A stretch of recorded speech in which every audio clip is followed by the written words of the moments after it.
দেখো, আগের ক্লাসে আমরা প্রতিবাদী ধর্ম আন্দোলন সম্পর্কে আলোচনা করছিলাম। সেখানে আমরা প্রথমে জৈন ধর্ম সম্পর্কে আলোচনা করেছিলাম। তো জৈন ধর্ম পড়তে গিয়ে আমরা দেখেছিলাম যে আমাদের প্রাচীন ভারতে বৈদিক সভ্যতার পরে আমাদের যে প্রতিবাদী ধর্মের উদ্ভব হয়েছিল, এরকম 63টা প্রতিবাদী ধর্মের উদ্ভব হয়। তার মধ্যে সবচেয়ে বেশি জনপ্রিয়তা অর্জন করেছিল বৌদ্ধ ধর্ম আর জৈন ধর্ম। তো সেই জৈন ধর্মটা আমরা আগের দিন ডিসকাস করেছিলাম। জৈন ধর্মের যে ধর্মগুরু তাদেরকে তীর্থঙ্কর বলা হয়। এরকম 24 জন তীর্থঙ্করের আমরা উল্লেখ পেয়েছি। এরপর হচ্ছে ফাউন্ডার হিসেবে আমরা বলে থাকি মহাবীরকে জৈন ধর্মের প্রতিষ্ঠাতা বলে থাকি। এছাড়া আমরা মহাবীরের জীবনী সম্পর্কে পড়েছি, যে কোন গাছের নিচে কোন নদীর তীরে তিনি কৈবল্য লাভ করেছিলেন, সেগুলো আমরা ডিসকাস করেছি। তারপর আমরা তার পৃষ্ঠপোষক রাজাদের সম্পর্কে ডিসকাস করেছি। চন্দ্রগুপ্ত মৌর্য, কলিঙ্গরাজ খারবেল, মৃত্যু হয়েছিল মহীশূরের শ্রাবণ বেলগোলাতে, ডিসকাস করেছি আমরা। জৈন ধর্মমতগুলো আমরা আলোচনা করেছিলাম। তারপর আমরা বিভিন্ন জৈন দর্শন বা জৈন ফিলোসফিগুলো ডিসকাস করেছি। তারপর আমরা জৈন ধর্মের বিভাজন ডিসকাস করেছি। দুটো জৈন সঙ্গীতি হয়েছিল, একটা পাটলিপুত্রে হয়েছিল আর একটা বল্লভীতে হয়েছিল। তো এতটা অবধি আমরা আগের ক্লাসে ডিসকাস করেছিলাম। বলো, এর মধ্যে কারো কোনো কোশ্চেন যদি থাকে বলো। দেখো, প্রত্যেকের ক্লিয়ার ছিল আগের দিনের ক্লাসে? ওকে।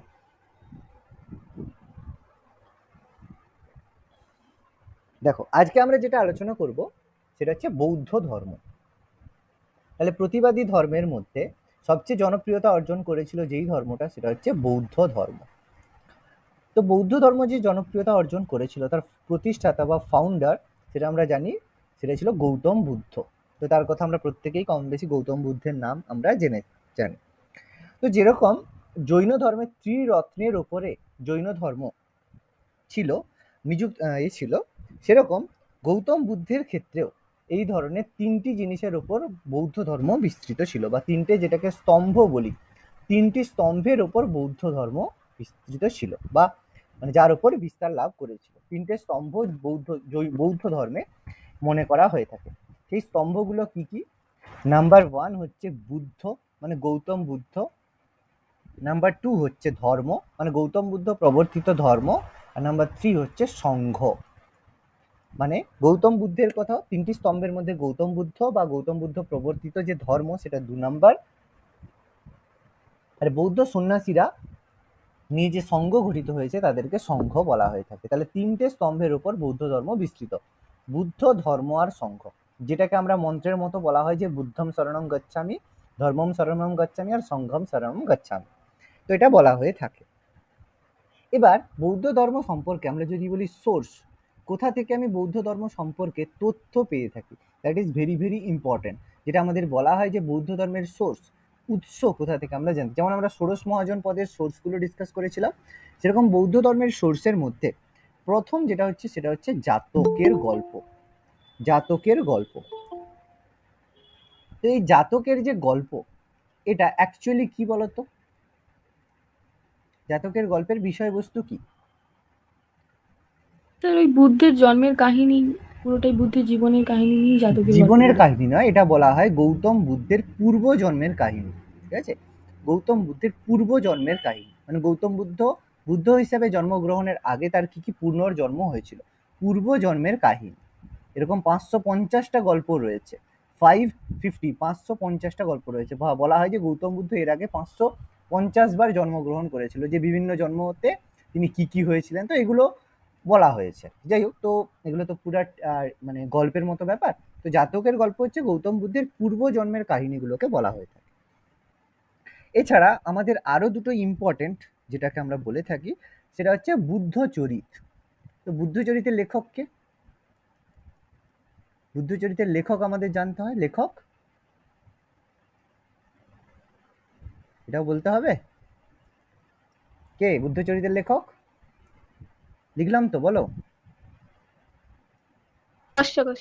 অশ্বঘোষ। এই অশ্বঘোষ কে ছিল? অশ্বঘোষ কার দরবারে উপস্থিত ছিল? কে ছিল অশ্বঘোষ? অশ্ব ঘোষ উপস্থিত ছিল কনিষ্কের দরবারে, কনিষ্কের সভাসদদের মধ্যে ছিল, কনিষ্কের দরবারে উপস্থিত ছিল।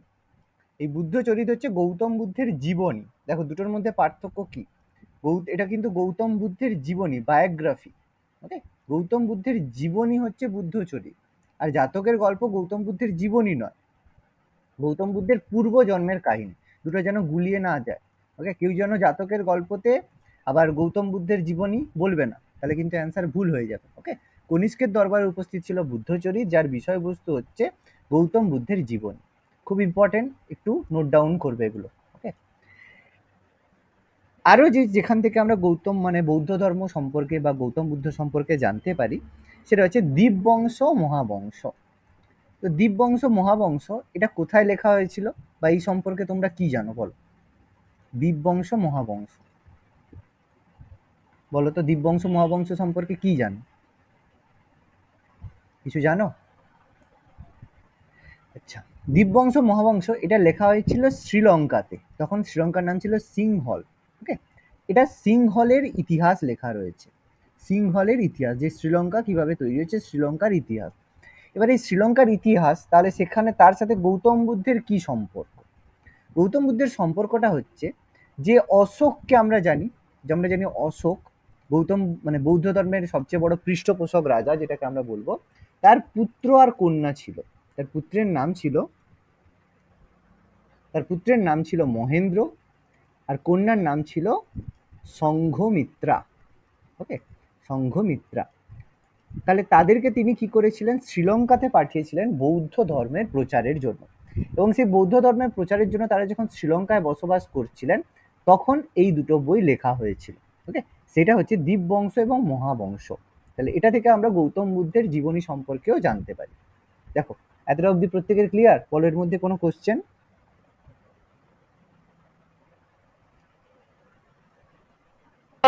স্যার 1 মিনিট দাঁড়াবেন, লিখে নিই একটুখানি। লেখো লেখো, আমি আছি, পেজ চেঞ্জ করছি না তো, লিখে নাও আস্তে আস্তে একটু। তবে প্রত্যেকে একটু ফার্স্ট নোট ডাউন করবে। ওকে, কারণ হচ্ছে একটু যত ফার্স্ট নোট ডাউন করবে তত আমি করতে পারবো কমপ্লিট, নাহলে ক্লাসের টাইমই বাড়বে, তোমরাই অধৈর্য হবে। ঠিক আছে, একটু ফার্স্ট নোট ডাউন করবে। আচ্ছা, এবার গৌতম বুদ্ধের জীবনী সম্পর্কে আমরা ডিসকাস করবো। যেমন আমরা মহাবীরের জীবনী সম্পর্কে ডিসকাস করেছিলাম, সেরকম গৌতম বুদ্ধের জীবনী যে লাইফ সম্পর্কে আমরা ডিসকাস করবো। তো গৌতম বুদ্ধ, প্রত্যেকে হেডিং করবে গৌতম বুদ্ধ সম্পর্কে।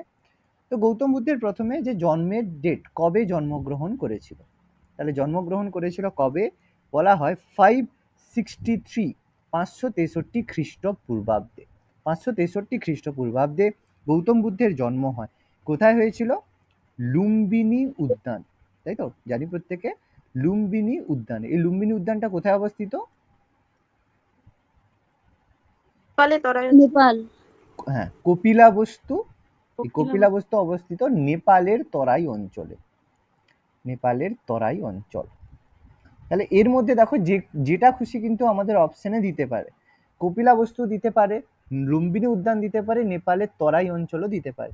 এবার মাঝে মাঝে একটা কন্ট্রোভার্সিয়াল কোশ্চেন আসে, কিরকম, যে অপশনে লুম্বিনী উদ্যানও দিল, কপিলাবস্তু দিল, ঠিক আছে, তখন তোমরা অ্যান্সার কি করবে? কপিলাবস্তু। তখন তোমরা এটা কিন্তু দেখবে এমসিকিউ যখন প্র্যাকটিস করবে, তখন দেখবে এটা কিন্তু পাবে, এটা একটা কনফিউশন হবে অবশ্যই। ঠিক আছে, আমি আগে থেকেই বলছি কনফিউশনটা হবে। তখন তোমরা অ্যান্সার করবে। দেখো আমি তোমাদের একটা বলছি, যে তোমার বাড়ি সাপোজ ধরো ওয়েস্ট বেঙ্গলে বাড়ি, ওয়েস্ট বেঙ্গলটা কোথায় অবস্থিত? ইন্ডিয়ায় বাড়ি, ঠিক আছে। তো ওয়েস্ট বেঙ্গলের মধ্যে কারো একটা ডিস্ট্রিক্ট হচ্ছে তোমার ধরো মেদিনীপুর, ঠিক আছে। তাহলে তোমাকে জিজ্ঞেস করলো তোমার বাড়ি কোথায়, তাহলে তুমি বললে মেদিনীপুর, তোমার বন্ধু সে বললো ওয়েস্ট বেঙ্গল, তোমার আরেকটা বন্ধু সে বললো ইন্ডিয়া। তিনজনেই ঠিক? তিনজনেই ঠিক তো, না কেউ ভুল আছে? তিনজনেই ঠিক, তিনজনেই ঠিক। তো এদের মধ্যে কার অ্যান্সারটা তুমি ঠিক মনে করবে? যদি বলে এদের মধ্যে কে ঠিক, তুমি কি বলবে?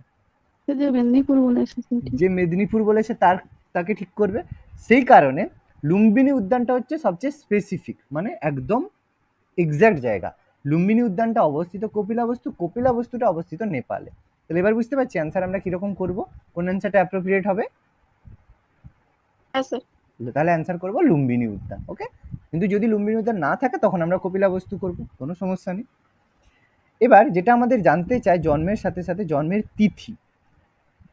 গৌতম বুদ্ধের জন্মের তিথি কি ছিল? কোন তিথিতে গৌতম বুদ্ধ জন্মগ্রহণ বুদ্ধ করেছিল? পূর্ণিমা। বলা হয় বৈশাখী, হ্যাঁ, বুদ্ধ পূর্ণিমা বা বৈশাখী পূর্ণিমা তিথি। এবার একটা মজার কথা কি, মানে এটা মনে রাখার সুবিধা কি, যদি উত্তরটা তোমরা জন্মটা তো জানলে, এবার যদি বলে গৌতম বুদ্ধের মৃত্যু কোন তিথিতে হয়েছিল, বলতে পারবে মৃত্যু কোন তিথিতে? আর একটা এর বিষয়, এনার জন্ম মৃত্যু দুটো একই তিথিতেই হয়েছিল, বুঝতে পারলে? এই কারণে মনে রাখা দেখো খুবই সিম্পল বা সহজ, যে তার জন্ম আর মৃত্যু দুটাই বৈশাখী পূর্ণিমা তিথিতে হয়েছিল। মনে থাকবে এবার, আশা করি মনে রাখতে সুবিধা হবে। হ্যাঁ স্যার। এবার দেখো গৌতম বুদ্ধের পিতার নাম কে ছিল? তার বাবার নাম ছিল কি? শুদ্ধোধন। শুদ্ধোধন, ঠিক আছে, তার বাবার নাম ছিল শুদ্ধোধন। তাহলে যেমন মহাবীর পড়েছিলাম, মহাবীর যেরকম তার পিতার নাম ছিল সিদ্ধার্থ, তিনি একটা ক্ষত্রিয় গোষ্ঠীর রাজা ছিলেন। সেই ক্ষত্রিয় গোষ্ঠীটা কি ছিল? মহাবীরের ক্ষত্রিয় গোষ্ঠী মনে আছে? আগের দিন বলেছিল মহাবীর কোন ক্ষত্রিয় গোষ্ঠী? জ্ঞানেন্দ্রীয়। গ্যাত্রিক। হ্যাঁ, গ্যাত্রিক। আর গৌতম বুদ্ধ কোন ক্ষত্রিয়? সাক্ষ্য। শাক্য ক্ষত্রিয় বংশ। শাক্য। ওকে, দুটো যেন গুলিয়ে না যায়। গৌতম বুদ্ধ হলে শাক্য ক্ষত্রিয় হবে, আর মহাবীর বললে গ্যাত্রিক ক্ষত্রিয় হবে। এটা কিন্তু মনে রাখতে হবে, ঠিক আছে? এগুলো কিন্তু মনে রাখতে হবে, কিছু করার নেই। পিতার নাম ছিল শুদ্ধোধন, তিনি একজন শাক্য ক্ষত্রিয় বংশের রাজা ছিল। তার মাতার নাম কি ছিল? তার মাদার কে? মায়ের নাম ছিল বলো? মহামায়া। মহামায়া। কিন্তু কি জন্মের 7 দিনের মধ্যে তার মাতা মারা গিয়েছিল, সেই জন্য গৌতম বুদ্ধ মানে লালিত পালিত হয়েছে তার মাসির কাছে। তো সেই জন্য স্পেসিফিক ভাবে গৌতম বুদ্ধের মাসির নাম আমাদের জানতে হয়। তার মাসির নাম ছিল গৌতমী। ওকে, তো সেই কারণে তিনি গৌতম বুদ্ধ নামকরণ করেছিলেন নিজের। তার প্রকৃত নাম ছিল সিদ্ধার্থ, তিনি নিজের নামকরণ করেছিলেন গৌতম। গৌতম তিনি নামকরণ করেছিলেন কারণ তিনি তার মাসির কাছে লালিত পালিত হয়েছিলেন। ওকে, তাহলে আসল নাম আমি কি বললাম? সিদ্ধার্থ। রিয়েল নেম হচ্ছে সিদ্ধার্থ। গৌতম বুদ্ধের আসল নাম বা রিয়েল নেম হচ্ছে সিদ্ধার্থ।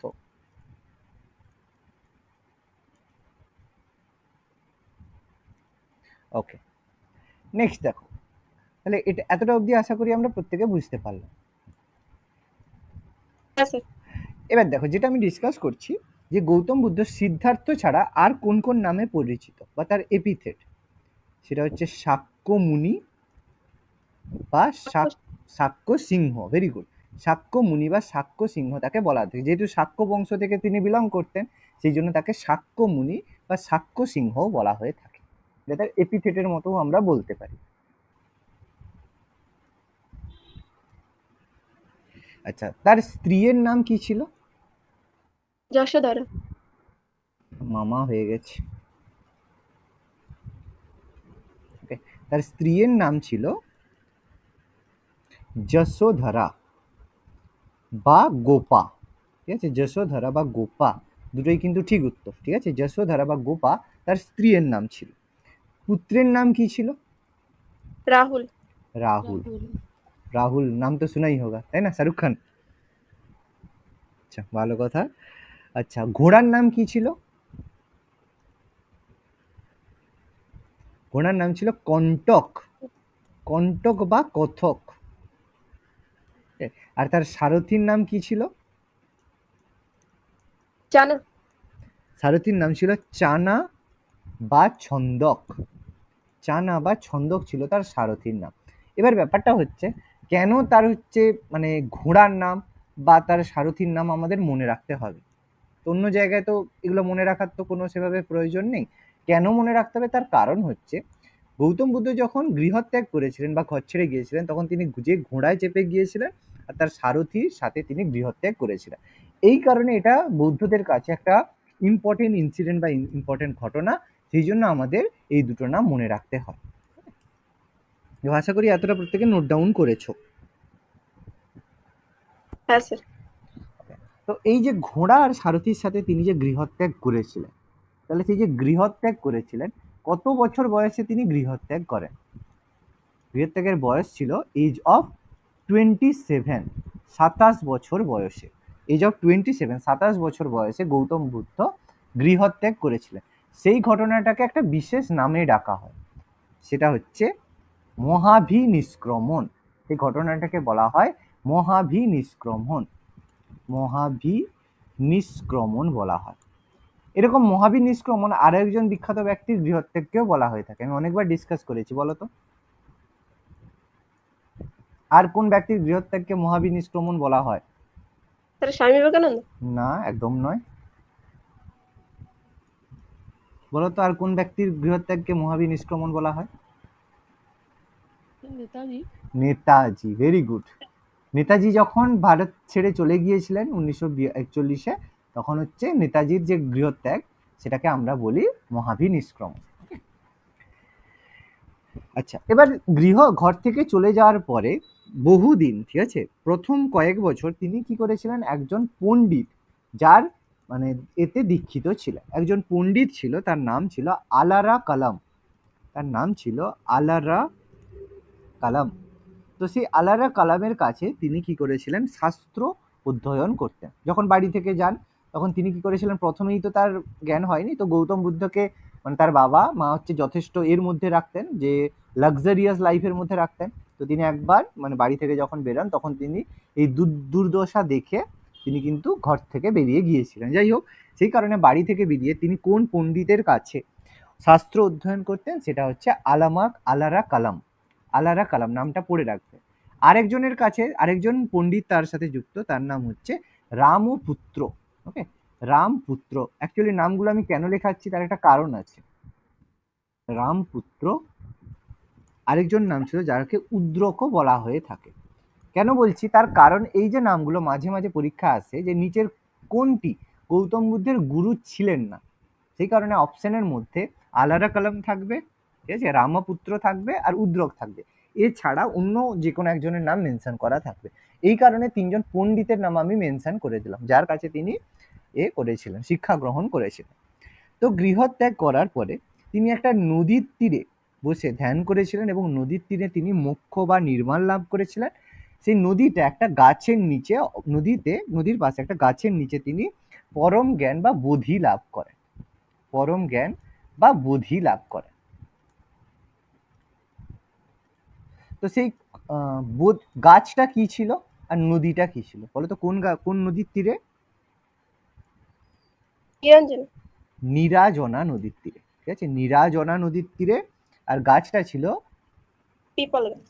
পিপল গাছের তীরে, পিপল বা অশ্বত্থ, পিপল বা অশ্বত্থ গাছের নিচে, ঠিক আছে। এবার মাঝে মাঝে এখানে এর সাথে একটা এক্সট্রা জিনিস জানতে চাই, সেটা হচ্ছে কোন গ্রামে, স্পেসিফিক ভাবে গ্রামের নাম জানতে চায়। গ্রামের নাম হচ্ছে উরুবিলবো। ওকে, গ্রামের নাম হচ্ছে উরুবিলবো গ্রামে। তাহলে তিনটা ইনফরমেশন মনে রাখতে হবে, কোন নদী, নিরাজনা নদীর তীরে, কোন গাছ, পিপল বা অশ্বত্থ গাছের নিচে, যেটাকে আমরা বোধি বৃক্ষও বলে থাকি, কোন গ্রামে, সেটা হচ্ছে উরুবিলবো গ্রামে। গাছ, নদী আর গ্রাম, তিনটে আমাদের মনে রাখতে হবে। ওকে, তাহলে এই যে স্থান, যেই স্থানে তিনি বোধি পরম জ্ঞান বা বোধি লাভ করেছিলেন, সেই স্থানটা কি ছিল, সেই স্থানটা কি নামে পরিচিত প্রত্যেকে জানি, বলো? বুদ্ধগয়া বা বোধগয়া। বুদ্ধগয়া বা বোধগয়াতে তিনি কি করেছিলেন, নির্মাণ লাভ করেছিলেন প্লেস। বুদ্ধগয়া বা বোধগয়া খুব ইম্পর্টেন্ট ইনফরমেশন, কিন্তু প্লেস গুলো আমাদের জানতে চায়, ঠিক আছে। এই পরম জ্ঞান লাভ, মৃত্যুবরণের প্লেস, এগুলো আমাদের কিন্তু জানতে চায়। আচ্ছা, নেক্সট দেখো, এবার তিনি এই যে নির্বাণ লাভ করেছিলেন কত বছর বয়সে, এজ কত বছর বয়সে তিনি নির্বাণ লাভ করেন? এজ ছিল 35, 35 বছর বয়সে। তাহলে কতদিন পরে হচ্ছে, গৃহত্যাগের কতদিন পরে নির্বাণ লাভ করেন? 8 বছর পরে। তাহলে এইভাবে কোশ্চেন দেবে যে গৃহত্যাগের কত বছর পরে তিনি নির্বাণ লাভ করেন? 8 বছর পরে। দেখো, স্পেসিফিক ভাবে অ্যান্সার গুলো কিন্তু মাথায় রাখতে হবে, কারণ পরীক্ষার সময় এইভাবে কোশ্চেন, বিভিন্ন রকম ভাবে কোশ্চেন আমাদের জানতে চাইবে। তো 8 বছর পরে তিনি নির্বাণ লাভ করেন যে গাছের নিচে আমি বললাম, পিপল বা অশ্বত্থ গাছের নিচে, যেটাকে আমরা বোধি বৃক্ষ বা বা বোধি ট্রি বলে থাকি। এটাকে আমরা বলি কি বোধি বৃক্ষ। এ থেকেই আমরা মোটামুটি কম বেশি জানি এটাকে আমরা বোধি বৃক্ষ বা বোধি ট্রি বলি। আচ্ছা, এই গাছটাকে একজন কেটে দিয়েছিল, কে বলতে পারবে কে কেটেছিল বোধি বৃক্ষকে? পারবে কেউ? এটাকে কেটেছিল কে? আইডিয়া আছে কারো? কালিদাস। কালিদাস নাকি? হায় রে, কালিদাস কেন কাটবে? কালিদাসের কি শত্রুতা? কোনো রাজা কাটবে এরকম একটা বড় জায়গায় কাটতে গেলে, যে হচ্ছে তোমার মানে বৌদ্ধ ধর্মের একটু মানে এগেনস্টে থাকবে সে কাটবে, ঠিক আছে? সে ছিল কে? শশাঙ্ক, ঠিক আছে? শশাঙ্ক বোধি বৃক্ষটা কেটে দিয়েছিল। এটা নিয়ে অনেক ব্যাপার আছে। ওকে, তো একটা জিনিস দেখো, প্রথমবার বৃক্ষ লাভ, এই যে বোধি বৃক্ষ মানে বোধিজ্ঞান লাভ করার পরে, পরম জ্ঞান লাভ করার পরে তিনি কি করেছিলেন? প্রথমবার ধর্ম প্রচার করেছিলেন। প্রথমবার তিনি কি করেন? ধর্ম প্রচার করেন। এই যে ধর্ম প্রচারটা তিনি কোথায় করেছিলেন? তো গৌতম বুদ্ধ কোথায় প্রথম ধর্ম প্রচার করেন? সারনাথ। Sarnath, very good. তাহলে প্রথম তিনি ধর্ম প্রচার করলেন কোথায়? সারনাথে এসে তিনি ধর্ম প্রচার করলেন। সেই ঘটনাটাকে একটা স্পেসিফিক নাম দেওয়া হয়েছে, কি বলতো? বলা হয় ধর্মচক্র প্রবর্তন। ভেরি গুড, ধর্মচক্র প্রবর্তন। তাহলে খুব ভালো করে মাথায় রাখবে, যেটাকে বলা হয় ধর্মচক্র প্রবর্তন। তাহলে বুদ্ধ গয়াতে তিনি বোধি লাভ করলেন, কিন্তু ধর্ম প্রচার প্রথম কোথায় করলেন? সারনাথে এসে ধর্ম প্রচার করলেন। জায়গাগুলো যেন গুলিয়ে না যায়, কারণ জায়গাগুলো খুব কাছাকাছি ক্লোজ নাম, গুলিয়ে যেতে পারে। তাহলে প্রথমবার তিনি যখন ধর্মচক্র প্রবর্তন করলেন, ওকে, সেটা তিনি কোথায় করলেন? প্লেস হচ্ছে সারনাথ। ওকে, সারনাথ বা যেটা আমাদের বর্তমানে বারাণসী বলা হয়ে থাকে। ওকে, বারাণসীতে তিনি এটা করেছিলেন, প্রথম ধর্মপ্রচার করেছিলেন বারাণসী। তো এই যে ধর্মপ্রচার করেছিলেন, তখন প্লেসটা ছিল বারাণসীর অ্যাকচুয়ালি স্পেসিফিক প্লেসটার নাম ছিল ঋষিপত্তন। ওকে, স্পেসিফিক তার জায়গাটার নাম ছিল ঋষিপত্তন। তো এই ঋষিপত্তনে, যেটা বর্তমানে সারনাথ, ঋষিপত্তন তৎকালীন নাম ছিল, যার বর্তমান নাম হচ্ছে সারনাথ, সেখানে তিনি একটা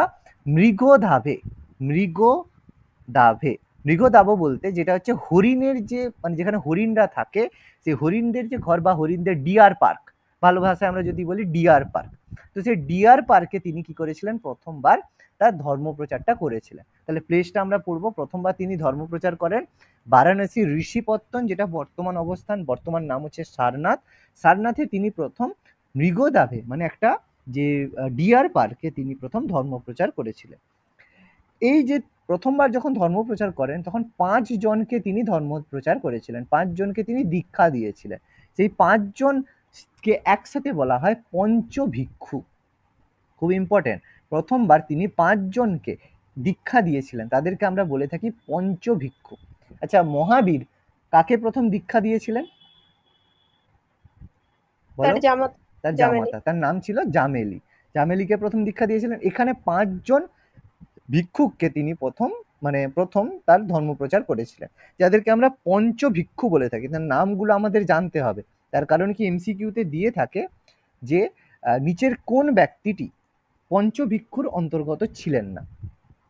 তার মধ্যে নাম্বার 1 লিখে রাখবে কৌন্ডিন্য, নাম্বার 2 লিখে রাখবে অশ্বজিৎ, নাম্বার 2 লিখে রাখবে অশ্বজিৎ, নাম্বার 3 লিখবে বাষ্প, নাম্বার 4 লিখবে মহানাম, নাম্বার 5 লিখবে ভদ্রিক। ওকে, আশা করি নামগুলো প্রত্যেকে লিখেছো, লিখতে পেরেছো। পঞ্চভিক্ষুর মধ্যে ছিল কৌন্ডিন্য, নাম্বার 2 হচ্ছে অশ্বজিৎ, নাম্বার 3 হচ্ছে বাষ্প, নাম্বার 4 হচ্ছে মহানাম, নাম্বার 5 হচ্ছে ভদ্রিক। তাহলে এরা ছিল পঞ্চভিক্ষুর অন্তর্গত, number 1, number 2, number 3, number 4, number 5। আশা করি পঞ্চভিক্ষুর নাম প্রত্যেকে লিখতে পেরেছো। এবার এই যে 5 জনকে তিনি শিক্ষা দিয়েছিলেন, সেটা কিভাবে দিয়েছিলেন? মাঝখানে গৌতম বুদ্ধ বসেছিলেন, আর তার 5 জন শিষ্য, ঠিক আছে, 5 জন শিষ্য এইভাবে তাকে ঘিরে বসেছিল। তাহলে এটা দেখতে দেখো একটা চাকার মতো লাগছে, এটা চাকার মতো লাগছে, তাই তো? মানে এখান থেকে যাচ্ছে, জ্ঞান এদিকে যাচ্ছে, তাহলে এটা একটা দেখতে চাকার মতো লাগছে। এই জন্য এই যে ধর্মচক্র প্রবর্তনের যে সিম্বল, সেটাকে চক্র সিম্বলে বলা হয়ে থাকে। ওকে, সেই জন্য তো ধর্মপ্রচারে যদি বলা হয় যে ধর্মপ্রচারের প্রতীক কি ছিল, তখন আমরা বলবো চক্র। এছাড়া আমরা কিন্তু হরিণকেও বলে থাকি, কারণ যেহেতু তিনি মৃগধাবে এটা করেছিলেন, এই জন্য সেই ঘটনাটাকে বা সিম্বলটাকে আমরা হরিণ সিম্বলটাকেও বলে থাকি, হরিণটাও ছিল। এছাড়া এর সিম্বলকে আমরা আরেকটা বলে থাকি সিংহ বা লায়নের সাথেও আমরা কম্পেয়ার করে থাকি। কেন? কারণ এই যে গৌতম বুদ্ধ যে ধর্মপ্রচার করেছিলেন, সেই ঘটনাটাকে একটা স্পেসিফিক নাম হিসেবে বলা হয়, সেটা হচ্ছে দ্য গ্রেট রোর অফ লায়ন। এটা বলা হয়ে থাকে যে লায়ন যেরকম রোর করে হুঙ্কার ছাড়ে, তো এটা যেহেতু ব্রাহ্মণ্য ধর্মের বিরুদ্ধে এটা ছিল তার একটা বড় হুঙ্কার, সেই জন্য এটাকে দ্য গ্রেট রোর অফ লায়ন বলা হয়ে থাকে। এই কারণে সিম্বলগুলো কি কি? নাম্বার ওয়ান, চক্র কেন বুঝতে পারলাম, হরিণ কেন বুঝতে পারলাম, আর সিংহ কেন বুঝতে পারলাম। এটা হচ্ছে ধর্মচক্র প্রবর্তনের সিম্বল। দেখো, আশা করি বুঝতে পেরেছো প্রত্যেকে। নেক্সট দেখো, যেটা আমরা ডিসকাস করছি, তাহলে গৌতম বুদ্ধের আমরা ধর্মচক্র প্রবর্তনটা আমরা ডিসকাস করলাম, যেটাকে প্রথম ধর্মপ্রচার বা ধর্মচক্র প্রবর্তন। আচ্ছা, এবার আমরা ডিসকাস করব যে গৌতম বুদ্ধের যে নীতি, গৌতম বুদ্ধ সবসময় বলতেন একটা নীতি, সেটাকে আমরা বলি মধ্যপন্থা। খুব ইম্পর্টেন্ট, গৌতম বুদ্ধের যে নীতি সেটাকে আমরা বলি মধ্যপন্থা। এবার মধ্যপন্থা বলতে যেটাকে আমরা বাংলায় বলি কি মিডল পাথ, ঠিক আছে? খুব ইম্পর্টেন্ট জিনিস যে মিডল পাথ, এটা পরীক্ষা আসে যে মিডল পাথ বা মধ্যপন্থা নীতি এটা কাদের ছিল, বৌদ্ধ ধর্মে ছিল না জৈন ধর্মে ছিল? তো এই মিডল পাথ নীতি এটা ছিল আমাদের বৌদ্ধ ধর্মের একটা নীতি। এবার মিডল পাথ বলতে কি বলা হয়? যে বলা হয় যে ধর্মকে যখন মান্য করা হয় তখন আমাদের কাছে দুটো পথ রয়েছে। নাম্বার ওয়ান, আমরা কি করি জীবনকে, নাম্বার ওয়ান কি করতে পারি, যে কঠোরভাবে মানতে পারি, যে সকালবেলা উঠবো, খুব একদম সন্ন্যাসীর মতো জীবনযাপন করব, এটা করতে পারি। অথবা ওইসবের একদম ধার না ধরে যে প্রচুর ভোগ বিলাস করতে পারি। তাহলে দুটো আমাদের কাছে অপশন রয়েছে, আমরা প্রচুর ধর্মকর্ম করতে পারি, অথবা একদম তার মানে ধারও মানে ছায়াও মারাবো না, এভাবেও করতে পারি। তাহলে গৌতম বুদ্ধ কি বলেছেন যে কঠোর জীবনযাপন করা উচিত নয়, ভোগ বিলাস করা উচিত নয়, এদের মাঝামাঝি, মানে তুমি হচ্ছে করো, মানে তপ করো, কিন্তু তার সাথে সাথে তুমি ভোগ বিলাসও করো, সেটা হবে লিমিটেড, সেটাকে আমরা বলি মিডিল পাথ বা মধ্যপন্থা। তাহলে গৌতম বুদ্ধ মিডিল পাথের কথা বলেছেন, কিন্তু মহাবীর কঠোর পন্থার কথা বলেছেন। বিশেষ করে মহাবীর যে কঠোর পন্থা, যে আমরা আগের দিন গুণব্রত, অনুব্রত, মহাব্রত পড়েছিলাম, সেখানে আমরা ডিসকাস করেছিলাম। তো মনে রাখবে, কঠোর নীতি এটা কিন্তু জৈন ধর্ম, জেন রিলিজিয়ান এটাকে ফোকাস করে থাকে। আর মিডিল পাথ মধ্যপন্থা এটা কিন্তু বৌদ্ধ ধর্ম এটাকে ফলো করে। মাথায় থাকবে প্রত্যেকের। ওকে, হ্যাঁ এটা স্যার। এটা যেন এমসিকিউতে গুলিয়ে না যায়, যে মিডিল পাথ ফলো করে বৌদ্ধরা, আর হার্ড পাথ বা কঠোর পথ ফলো করে জৈনরা। ওকে, এটা কিন্তু মনে রাখবে। তো এটা আমরা ডিসকাস করলাম, তাহলে মিডিল পাথ ব্যাপারটা আশা করি প্রত্যেকের ক্লিয়ার হয়েছে। এবার ডিসকাস করছি যেটা সম্পর্কে, যেটা বৌদ্ধ ধর্মের ক্ষেত্রে, সেটা হচ্ছে কি বৌদ্ধ ধর্মে এই যে মধ্যপন্থা এটাকে ফলো করার জন্য বলে তো দিয়েছে মধ্যপন্থা, কিন্তু পথ না বললে তো হবে না। তাহলে সেই মধ্যপন্থাকে মানে মধ্যপন্থাকে মানে অনুশীলন করার জন্য, মধ্যপন্থাকে অনুশীলন করার পদ্ধতিকে বলা হয় অষ্টাঙ্গিক মার্গ। আমরা নামটা আগেও শুনেছি, ছোটবেলায় প্রচুরবার পড়েছি, মুখস্থ করেছি। অষ্টাঙ্গিক মার্গ মানে 8টা নীতি ফলো করার কথা বলা হয়েছে। 8টা, এটা কি মধ্যপন্থাকে ফলো করার পদ্ধতি হিসাবে বলা হয়েছে অষ্টাঙ্গিক মার্গ, মানে 8টা জিনিস তোমাকে ফলো করতে হবে। ওকে, 8টা জিনিস কি কি এগুলো আমাদের মনে রাখার দরকার নেই, শুধু পড়বে অষ্টাঙ্গিক মার্গ is associated to which religion, যেটা হচ্ছে বৌদ্ধ ধর্ম। ব্যাস, এটা পড়লেই আমাদের হবে। এটা কি?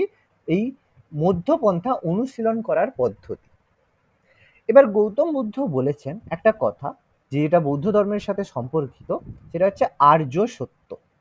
সেটা হচ্ছে আর্য সত্য। এটাও পরীক্ষায় আসে কিরকম, যে আর্য সত্য কোন ধর্মের সাথে সম্পর্কিত, বা কোশ্চেনগুলো এরকম ভাবে আসে যে নিচের কোনটি বৌদ্ধ ধর্মের সাথে সম্পর্কিত নয়।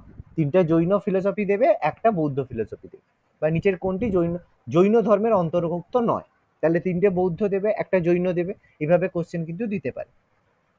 আর্য সত্য বলতে কি, গৌতম বুদ্ধ 4টে আর্য সত্যের কথা বলেছেন। নাম্বার ওয়ান, তিনি বলেছেন কি, আমাদের যে জগৎ রয়েছে, এনভায়রনমেন্ট রয়েছে, বা হচ্ছে আমাদের সারাউন্ডিং রয়েছে, সেখানে দুঃখ রয়েছে, অর্থাৎ জগৎ হচ্ছে দুঃখময়, জগতে দুঃখ আছে। নাম্বার 2, সেটা আমরা প্রত্যেকেই জানি, জগতে প্রচুর দুঃখ, আমাদের মনে প্রচুর দুঃখ। তো ভালো কথা, তো জগতে দুঃখ রয়েছে।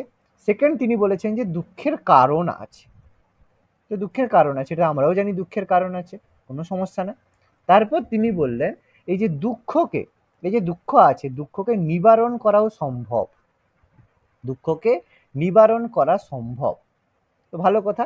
এবং লাস্ট অফ অল তিনি বললেন যে এই দুঃখ থেকে, হ্যাঁ, দুঃখ থেকে নিবৃত্তির পথ রয়েছে, নিবারণ করতে পারি এবং দুঃখ থেকে নিবৃত্তির পথ রয়েছে। তাহলে এই চারটে যে কথা, এই চারটে কথাকে বলা হয় আর্য সত্য। তাহলে প্রথম তিনি কি বললেন, যে জগতে দুঃখ রয়েছে, জগৎ দুঃখময়। সেকেন্ড বললেন যে দুঃখের কারণ আছে, ভালো কথা, দুঃখকে নিবারণ করা সম্ভব, দুঃখকে নিবারণ করা আছে, আর দুঃখ থেকে নিবৃত্তির পথও রয়েছে। তাহলে অসুবিধা নেই, এই চারটে কথা যে বলা হয়, এই চারটেকে একসাথে বলা হয় আর্য সত্য। তাহলে আর্য সত্য রিলেটেড টু হুইচ রিলিজিয়ান? আমাদের বৌদ্ধ ধর্ম। ওকে, তো এই বৌদ্ধ ধর্মে একটা বড় কথা হচ্ছে, ইম্পর্টেন্ট কথা হচ্ছে নির্বাণ। ওকে, খুব বড় ইম্পর্টেন্ট কথা হচ্ছে, সেটা হচ্ছে নির্বাণ। তো এই নির্বাণ কথার আক্ষরিক অর্থ কি বলো, কেউ বলতে পারবে নির্বাণ কথার আক্ষরিক অর্থ? নিভে যাও। নিভে যাওয়া, মানে যেটাকে আমরা এক্সটিংগুইশ বলে থাকি, যে নিভে যাওয়া। নির্বাণ কথার আক্ষরিক অর্থ হচ্ছে নিভে যাওয়া। কোনো কিছু যখন নিভে যায়, সেই নিভে যাওয়াকে বলা হয় নির্বাণ। ওকে, নির্বাণ কথার আক্ষরিক অর্থ হচ্ছে নিভে যাওয়া। কেন নিভে যাওয়া বলছে? যে আমাদের মনে যে অনেক কোশ্চেন থাকে, সেই কোশ্চেনগুলো যখন আমরা সমস্ত অ্যান্সার পেয়ে যাই, তখন আমাদের মনে যে একটা ধরনের যে ছটপটানি থাকে, সেটা বন্ধ হয়ে যায়। সেই কারণে বলছে নির্বাণ কথার অর্থ হচ্ছে নিভে যাওয়া।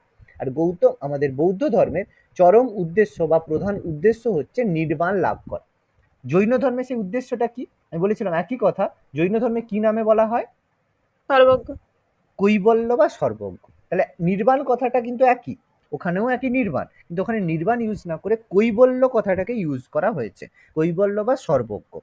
তো এই নির্বাণ কথার অর্থ হচ্ছে নিভে যাওয়া। আর নির্বাণ, এই যে নির্বাণটা বৌদ্ধ ধর্মের চরম লক্ষ্য, এটা কিন্তু বৌদ্ধ ধর্মের লক্ষ্য। প্রত্যেকের লক্ষ্য হচ্ছে যে নির্বাণ লাভ করা। এই জন্য বৌদ্ধ ধর্মে আরেকটা জিনিস বলা হয়ে থাকে, যেটা জৈন ধর্মেও বলা হয়, সেটা হচ্ছে বলা হয় যে আমাদের আত্মা বা যে সোল রয়েছে, আত্মাকে বলা হয় অনিত্য। আত্মাকে বৌদ্ধ ধর্মে বলা হয়েছে অনিত্য। অনিত্য কথার অর্থ কি? আত্মাকে বলা হয়েছে অনিত্য। এবার অনিত্য কথাটার অর্থ কি? দেখো, অনিত্য কথা বলা হয় তার কারণ কি, যে আত্মার কি হয়, আত্মাকে বলা হয় যে মুক্তি বা সম্পূর্ণরূপে নিবৃত্ত করা যায় না। জেনারেলি বলা হয় যে আত্মাকে, আমরা প্রত্যেকেই জানি আত্মাকে একটা দেহ থেকে আরেকটা দেহতে যায়, তাহলে কি হয়, একে আমরা ধরে রাখতে পারি না, তার যখন মনে হবে সে চলে যাবে। এবার একটা দেহ থেকে আরেকটা দেহে যায়, সেটাকে আমরা কি বলি? পুনর্জন্ম বলে থাকি। ঠিক আছে,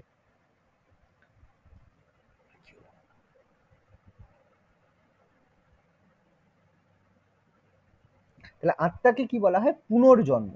ঠিক আছে, আত্মার কি আমাদের, সরি, আত্মা আমাদের কি হয়? পুনর্জন্ম হয়। তো এই পুনর্জন্ম থেকে মুক্তি, যাতে পুনর্জন্ম না হয়, পুনর্জন্ম থেকে মুক্তি পাওয়ার উপায় হচ্ছে, পুনর্জন্ম থেকে মুক্তি পাওয়ার উপায় হচ্ছে নির্বাণ লাভ করা। তুমি যদি পুনর্জন্ম থেকে মুক্তি পেতে চাও, তাহলে তোমাকে নির্বাণ লাভ করতে হবে। যেটা আমরা মানে বৌদ্ধ, মানে জৈন ধর্মে ওটা সম্পর্কে ডিসকাস করেছি। একটাই উদ্দেশ্য, যে পুনর্জন্ম থেকে আমাদের মুক্তি পেতে হবে। যাক, এটা আমাদের দুটো জায়গায় একই রকমের কনসেপ্ট। এবার দেখো, এবার একটা খুব ইম্পর্টেন্ট জিনিস, যেটা আমাদের বলা হয়ে থাকে অষ্টমহাস্থান। খুব ইম্পর্টেন্ট একটা ইনফরমেশন, সেটা হচ্ছে অষ্টমহাস্থান। প্রত্যেকে নোট ডাউন করবে, অষ্টমহাস্থান, মানে 8টা ইম্পর্টেন্ট জায়গাকে একসাথে বলা হয় অষ্টমহাস্থান। জিনিসটা কি? এরকম 8টা জায়গা আছে, যেটা গৌতম বুদ্ধের সাথে মানে প্রবলভাবে লিঙ্কড, মানে টোটালি গৌতম বুদ্ধের সাথে লিঙ্কড রয়েছে, বিভিন্নভাবে জীবনের সাথে যুক্ত রয়েছে। সেই জায়গাগুলোকে একসাথে বলা হয় অষ্টমহাস্থান। সেগুলো কি? নাম্বার 1 আমরা বলি লুম্বিনী। লুম্বিনীতে কি হয়েছিল? তিনি জন্মগ্রহণ করেছিলেন। তারপর আমাদের বুদ্ধগয়া। বুদ্ধগয়াতে তিনি কি করেছিলেন? বোধি লাভ করেছিল। বোধি লাভ করেছিলেন। সারনাথ। সারনাথে কি করেছিলেন? প্রথমবার ধর্ম প্রচার করেছিলেন, তাই তো? তারপরে হচ্ছে কুশীনগর, আমি এখনো বলিনি, কুশীনগরে কি হয়েছিল? তার মারা গেছিলেন। মারা গেছিলেন। তারপরে ছিল শ্রাবস্তি। ঠিক আছে, শ্রাবস্তী জায়গা যেখানে তিনি কি করেছিলেন, ধর্ম প্রচার করেছিলেন, প্রচুর ধর্ম প্রচার এখানে করেছিলেন। আরেকটা জায়গা হচ্ছে সান কিসা, ঠিক আছে, সান কিসা বলে একটা জায়গা আছে যেখানে হচ্ছে বৌদ্ধ ধর্ম সব থেকে বেশি ছড়িয়ে পড়েছিল, ঠিক আছে। আর একটা জায়গা হচ্ছে রাজগৃহ, রাজগৃহ হচ্ছে মগধের ক্যাপিটাল ছিল রাজগৃহ, যার প্রথম রাজা গৌতম আমাদের হচ্ছে বিম্বিসার, তিনি কি করেছিলেন, তার যে রাজ মানে তাকে করেছিলেন, তাকে রাজধর্ম হিসাবে বৌদ্ধ ধর্মকে ঘোষণা করেছিলেন, এই জন্য রাজগৃহ ফেমাস। আর একটা হচ্ছে বৈশালী, তাহলে বৈশালীতে তিনি কি করেছিলেন, সেখানকার একবার হচ্ছে বৈশালীতেও তিনি ধর্মপ্রচার করেছিলেন। তো এই জায়গা চারটা অষ্টমহাস্থান আমাদের কাছে যুক্ত, লুম্বিনী, বুদ্ধগয়া, সারনাথ, কুশীনগর, শ্রাবস্তী, সানকিসা, বৈশালী আর রাজগৃহ। তাহলে বলবে নিচের কোনটি অষ্টমহাস্থানের অন্তর্গত নয়, তিনটে অপশন থাকবে, তার মধ্যে একটা এরকম দিল পাবাপুরী বা পাবানগরী। পাবানগরীতে কি হয়েছিল, পাবাপুরীতে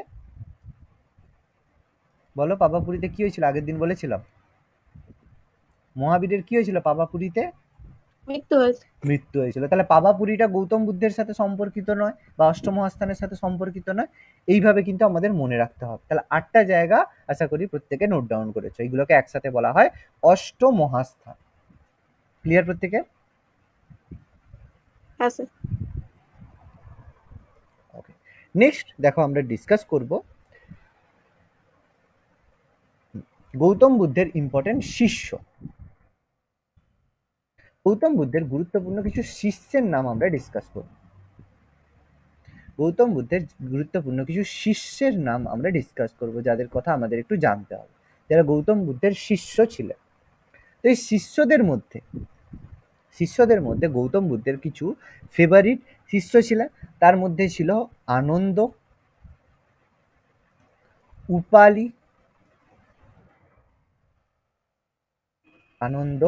উপালি, তারপর ছিল জীবক, তারপর আমরা বলবো রাজা বিম্বিসার, তারপর হচ্ছে মহাকাশ্যপ,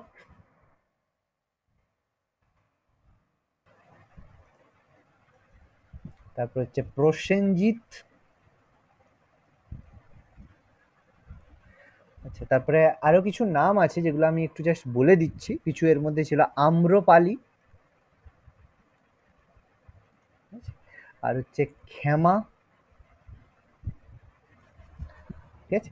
এই নামগুলো একটু মেনশন করছি আমি। দেখো এটা কে ছিল, আমি এদের সম্পর্কে একটু তোমাদেরকে বলতে চাই। তার কারণ কি, আমাদের মাঝে মাঝে এগুলো থেকে কিছু কোশ্চেন আমাদের জানতে চাই, সেগুলো আমাদের একটু জানতে হবে, ঠিক আছে। দেখো একটু,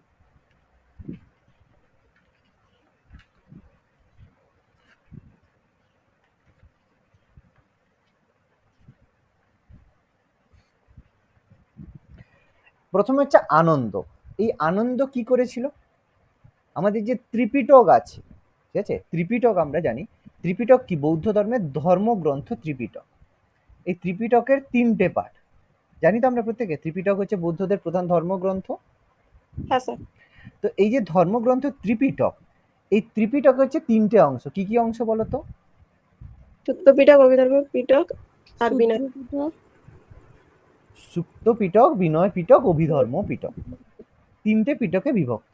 নাম্বার 1 হচ্ছে সুক্ত পিটক বা সুত্ত পিটক বলা হয়, নাম্বার 2 বলা হয় বিনয় পিটক, সুত্ত পিটক, নাম্বার 2 বলা হয় বিনয় পিটক, আর নাম্বার 3 বলা হয় অভিধম্ম পিটক, ঠিক আছে, অভিধম্ম পিটক। তাহলে এই যে 3টে পিটক সংকলনের সাথে যুক্ত, এই যে আনন্দ, তার সন্ন্যাস, তার যেই মানে শিষ্য ছিল আনন্দ, তিনি কি করেছিলেন, এই সুক্ত পিটক রচনা করেছিলেন, পেয়ে গেলাম। এই যে উপালি কি করেছিল, বিনয় পিটক সংকলন করেছিল। তাহলে এই দুজন শিষ্য এই কারণে বিশেষভাবে বিখ্যাত, আনন্দ, উপালি। দেখো দুজনের নাম আমি পেয়ে গেলাম, ফেমাস কেন তারা আমরা বললাম, সুক্ত পিটক, বিনয় পিটক। আর অভিধর্ম পিটক সংকলন করেছিল কে, এ ছিল বসুবন্ধু। বসুবন্ধু কনিষ্কের দরবারে উপস্থিত ছিলেন, সেও গৌতম বুদ্ধের শিষ্য, কিন্তু আমি প্রধান শিষ্যের মধ্যে তাকে মেনশন করছি না। তাহলে এই 3জন আমাদের ত্রিপিটকের সাথে যুক্ত ব্যক্তি। তাহলে আমরা দুজনের সম্পর্কে জেনে নিলাম মোটামুটি, এখানে আনন্দ এবং উপাল। এবার জীবক, এই জীবকটা কে ছিল, কেউ বলতে পারবে, হু ওয়াজ জীবক? এই জীবক ছিল গৌতম বুদ্ধের ব্যক্তিগত চিকিৎসক। ঠিক আছে, গৌতম বুদ্ধের ব্যক্তিগত চিকিৎসক ছিলেন অ্যাজ ওয়েল অ্যাজ তার বড় শিষ্য ছিলেন, এবং গৌতম বুদ্ধের চিকিৎসক অ্যাজ ওয়েল অ্যাজ বিম্বিসারেরও সভা চিকিৎসক ছিলেন। তাহলে বিম্বিসারের চিকিৎসক অ্যাজ ওয়েল অ্যাজ গৌতম বুদ্ধেরও ব্যক্তিগত চিকিৎসক। গৌতম বুদ্ধের ব্যক্তিগত চিকিৎসক কে ছিল? জীবক ছিল। খুব ফেমাস পার্সন কিন্তু এই জন্য, ঠিক আছে, জীবক বিম্বিসারের চিকিৎসক অ্যাজ ওয়েল অ্যাজ গৌতম বুদ্ধেরও ব্যক্তিগত চিকিৎসক ছিলেন, সে হচ্ছে জীবক। বিম্বিসারের কথা তো আমরা অলরেডি পড়েছি, মগধের প্রথম হচ্ছে ঐতিহাসিক সম্রাট বলা হয় বিম্বিসারকে। তো তার সময় তিনি কি করেছিলেন? বৌদ্ধ ধর্ম গ্রহণ করে সেটাকে রাজধর্মে পরিণত করেছিলেন। আমরা জানি মহাকাশ্যপ, এই মহাকাশ্যপ ছিল যে আমাদের প্রথম বৌদ্ধ সংগতি হয়েছিল, ফার্স্ট বুদ্ধিস্ট কাউন্সিল হয়েছিল। কোথায় হয়েছিল? প্রথম বৌদ্ধ সংগতি কোথায় হয়েছিল? First Buddhist council Rajgriha. Rajgriha. সভা মানে এর কে ছিল? সভাপতি কে ছিল? প্রথম মহাকাশ্যপ। তাহলে বুঝতে পারছি আমরা অজাতশত্রুর সময় ছিল মহাকাশ্যপ, এই মহাকাশ্যপ প্রথম বৌদ্ধ সংগতির সভাপতি ছিলেন, এই জন্য মহাকাশ্যপ ফেমাস। প্রসেনজিৎ কে ছিল? বাংলা সিনেমার হিরো। হ্যাঁ, কে ছিল প্রসেনজিৎ? বলেছি মহাজনপদ পড়ানোর সময়, কোন মহাজনপদের রাজা ছিল প্রসেনজিৎ? দেখছো, রিভিশন করনি, রিভিশন না করলে শেষ হয়ে যাবে, শেষ হয়ে যাবে, একটা অ্যান্সার করতে পারবেন। কোশল রাজ প্রসেনজিৎ ছিল, বলেছিলাম। হ্যাঁ স্যার। পড়তে হবে গো, একটু রিভিশন করো, না হলে এরকম শুধু ক্লাসে একবার করে পড়ে নেবো তারপরে আর দেখবো না, মনে রাখতে পারবে না গো, হবে না, এইভাবে না পড়লে পারবে না, বেকার পড়া হচ্ছে। রিভিশন যদি না করো, যদি ভাবো ম্যাথ ইংলিশ করলেই হয়ে যাবে, ম্যাথ রিজনিং করলেই হিস্ট্রি জিকে পড়ার দরকার নেই, খুব বড় ভুল করছো। গুরুত্ব দিয়ে পড়ো, কারণ এই জায়গায় তোমাকে চাকরি পাওয়াবে, আর ম্যাথ ইংলিশ তোমাকে একটা স্কোরে নিয়ে যাবে, অনেক পার্থক্য আছে। প্রত্যেকে যে ভুলটা করে, কম বয়সে যে ভুলটা করে, প্রথম শুরু করে এই সাবজেক্টগুলোর গুরুত্ব দিতে চায় না, পরে বুঝতে পারে যে এই সাবজেক্টগুলোর গুরুত্ব কতটা। গুরুত্ব দিয়ে পড়ো, ভালো যদি চাও নিজের, রিভিশন করো। আচ্ছা, তো ভালো কথা। কোশলরাজ প্রসেনজিতের কথা বললাম। এই যে আম্রপালি আর ক্ষেমা, ঠিক আছে, এরা দুজন মহিলা তার শিষ্যার মধ্যে অন্যতম। তোমরা আম্রপালির স্টোরি কোথাও পড়েছো? নাম শুনেছো কোথাও আম্রপালির স্টোরি? নাম শুনেছো? কেউ কি শুনেছো না শোনোনি বলো? না স্যার, শোনানি। আচ্ছা দেখো, এই আম্রপালিটা ছিল কে? প্রচুর ফেমাস কিন্তু আম্রপালি, ঠিক আছে। ফেমাস কেন? তার কারণে এই যে আম্রপালি ছিল একজন হচ্ছে, যাকে বলা হচ্ছে যে বেশ্যা, যাকে বলে, সে বেশ্যা ছিল আম্রপালি। তো এটা নিয়ে একটা স্টোরি আছে, ঠিক আছে। আম্রপালি কিভাবে গৌতম বুদ্ধের শিষ্য হলো, এটা নিয়ে একটা বড় স্টোরি আছে, মানে ঠিক আছে। এটা স্টোরিটা বলতে কিরকম, যে মানে এই আম্রপালি একটা নগরে বসবাস করতেন। তো সেই নগরে, এই স্টোরিটা আমি বলছি তার কারণ সেটা আমাদের হচ্ছে মানে একটা ইন্সপিরেশনাল কথা দেয়, মানে আমাদেরকে ইন্সপায়ার্ড করে, সেই কারণে বলা হয়ে থাকে। তো আম্রপালি ছিল সেই একটা নগরে, যে জায়গা সব থেকে মানে ফেমাস, ঠিক আছে, ফেমাস হচ্ছে আমাদের ঠিক আছে, ফেমাস একজন, বুঝতেই পারছো। তো যাই হোক, সেই কারণে এবার একদিন গৌতম বুদ্ধ মানে সেই নগরের মধ্যে দিয়ে সেই নগরে গেলেন। এবার সেখানে যাওয়ার পরে সেই গ্রামে একটা ঘরে আম্রপালি থাকতেন, ঠিক আছে। এবার সেই গ্রামে গিয়ে, এবার আম্রপালি যখন সেখানে আছেন, গৌতম বুদ্ধ সেখানে যাওয়ার সময় আম্রপালি তার সাথে দেখা করতে গেলে, দেখা করতে গিয়ে গৌতম বুদ্ধকে আহ্বান করলে যে আপনি আমার বাড়িতে আসুন, ঠিক আছে। গৌতম বুদ্ধ তখন তার বাড়িতে গেল, মানে তার যে বাড়িতে, মানে রাত্রেবেলা তার বাড়িতে গেল। এবার গ্রামের লোক সবাই হচ্ছে অবাক হয়ে গেল যে গৌতম বুদ্ধ মানে একজন মানে বেশ্যার রুমের মধ্যে চলে গেল, যে দরজা লাগিয়ে দিল। সবাই এবার বললো যে তাহলে গৌতম বুদ্ধের যে এত কথা, এত অলৌকিকত্ব, তার মানে সবকিছু মানে ভুল। তাহলে এবার তাহলে সবাই মানে গৌতম বুদ্ধকে আমরা যা খুশি তাই বলতে পারবো। তো প্রত্যেকে সবাই একদম রেডি হয়ে আছে, সকালবেলা প্রত্যেকে তার দরজার সামনে পৌঁছে গেছে। যখন এবার সেই রুমের মধ্যে রাত্রেবেলা একটা রুমের মধ্যে আম্রপালি গৌতম বুদ্ধ দুজনেই ছিলেন। সকালবেলা যখন দরজা খুললো, তখন গৌতম বুদ্ধ বেরিয়ে এলেন আর আম্রপালি বেরিয়ে এলেন। দেখা গেল কি আম্রপালি পুরো মাথার যে পুরো চুল কেটে পুরো ন্যাড়া, মানে পুরো যাকে বলে হচ্ছে হয়ে গেছেন। মানে সেখান থেকে তিনি কি করলেন, আম্রপালি জীবনের সমস্ত কিছু ছেড়ে দিয়ে, তার যে পাস্ট যে সমস্ত এক্সপিরিয়েন্স সবকিছু ছেড়ে দিয়ে গৌতম বুদ্ধের সাথে তার সঙ্ঘে চলে গেলেন। ঠিক আছে? এবং তার যে আয় ছিল, মানে একজন আম্রপালির যে আয় সেটা কিন্তু দু চার টাকা 5 টাকা 10 টাকা নয়, প্রচুর সম্পদ, একটা রাজার মতো সম্পদ থাকতো এর কাছে। ঠিক আছে? প্রচুর বড় সম্পদ ছিল এবং সেই সম্পদটা টোটাল তিনি কি করেছিলেন, দান করে দিয়েছিলেন। তো সেখানে গৌতম বুদ্ধের একটা কথা, মানে গৌতম বুদ্ধ সেখানে একটা কথা বলেছিলেন, যেটা পরে ইংলিশে বলা হয়েছে যে my enlightenment is more powerful than your contamination. যে আমার যে মানে উজ্জ্বলতা, এনলাইটমেন্ট যেটা, সেটা তোমার কন্টামিনেশন বা নোংরার থেকে অনেক বড়। সেই জন্য তুমি যত বড়ই কন্টামিনেট জিনিস আমার কাছে আনো, সেটা আমার কাছে এসে আমার এনলাইটমেন্টে সেটা শুদ্ধ হয়ে যাবেই। এটা হচ্ছে গৌতম বুদ্ধের যে মানে চারিত্রিক যে শক্তি বা চারিত্রিক যে ব্রাইটনেস, সেটাকে রিপ্রেজেন্ট করে থাকে। তো সেই তারপরে আম্রপালি কি হয়েছিল, গৌতম বুদ্ধ মানে তার সাথে সঙ্গে বসবাস করেছিল এবং গৌতম বুদ্ধের বড় একজন শিষ্যার মধ্যে অন্তর্গত হয়ে গেছিল। ঠিক আছে? এটা হচ্ছে আম্রপালি স্টোরি, যেটা একটা বড় জিনিসকে রিপ্রেজেন্ট করে থাকে। আর এই যে ক্ষমা, এই ক্ষমা ছিল বিম্বিসারের হচ্ছে ওয়াইফ। ক্ষমা ছিল ওয়াইফ অফ বিম্বিসার, বিম্বিসারের ওয়াইফ ছিল। ক্ষমা কেন, মানে এর কি কেন হচ্ছে ক্ষমা নামটা আমাদের পড়তে হয়, তার একটা বড় কারণ হচ্ছে প্রথম রাজার স্ত্রী যিনি বৌদ্ধ ধর্ম গ্রহণ করেছিলেন। প্রথম রাজা এবং রাজা স্ত্রী দুজনেই বৌদ্ধ ধর্ম গ্রহণ করে নিয়েছে, ফলে সেটা একটা সবার কাছে একটা সোশ্যাল যে মেসেজ একটা পৌঁছবে। সেই কারণে ক্ষমা দেবীর নাম আমাদের মনে রাখতে হবে। এবং এই ক্ষমা দেবী ছিল গৌতম বুদ্ধের প্রথম মহিলা শিষ্যা, প্রথম মহিলা শিষ্যা। মনে রাখতে হবে, এমসিকিউ এর জন্য খুব ইম্পর্টেন্ট। গৌতম বুদ্ধের প্রথম মহিলা শিষ্যা ছিল ক্ষমা দেবী। দেখো প্রত্যেকে বুঝতে পারছে আমি কি বললাম? জায়গাগুলো কিন্তু খুব খুব খুব ব্রাইটলি আমাদের মনে রাখতে হবে। মনে থাকবে? হ্যাঁ স্যার।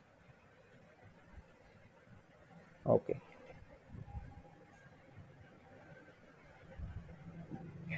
নেক্সট দেখো।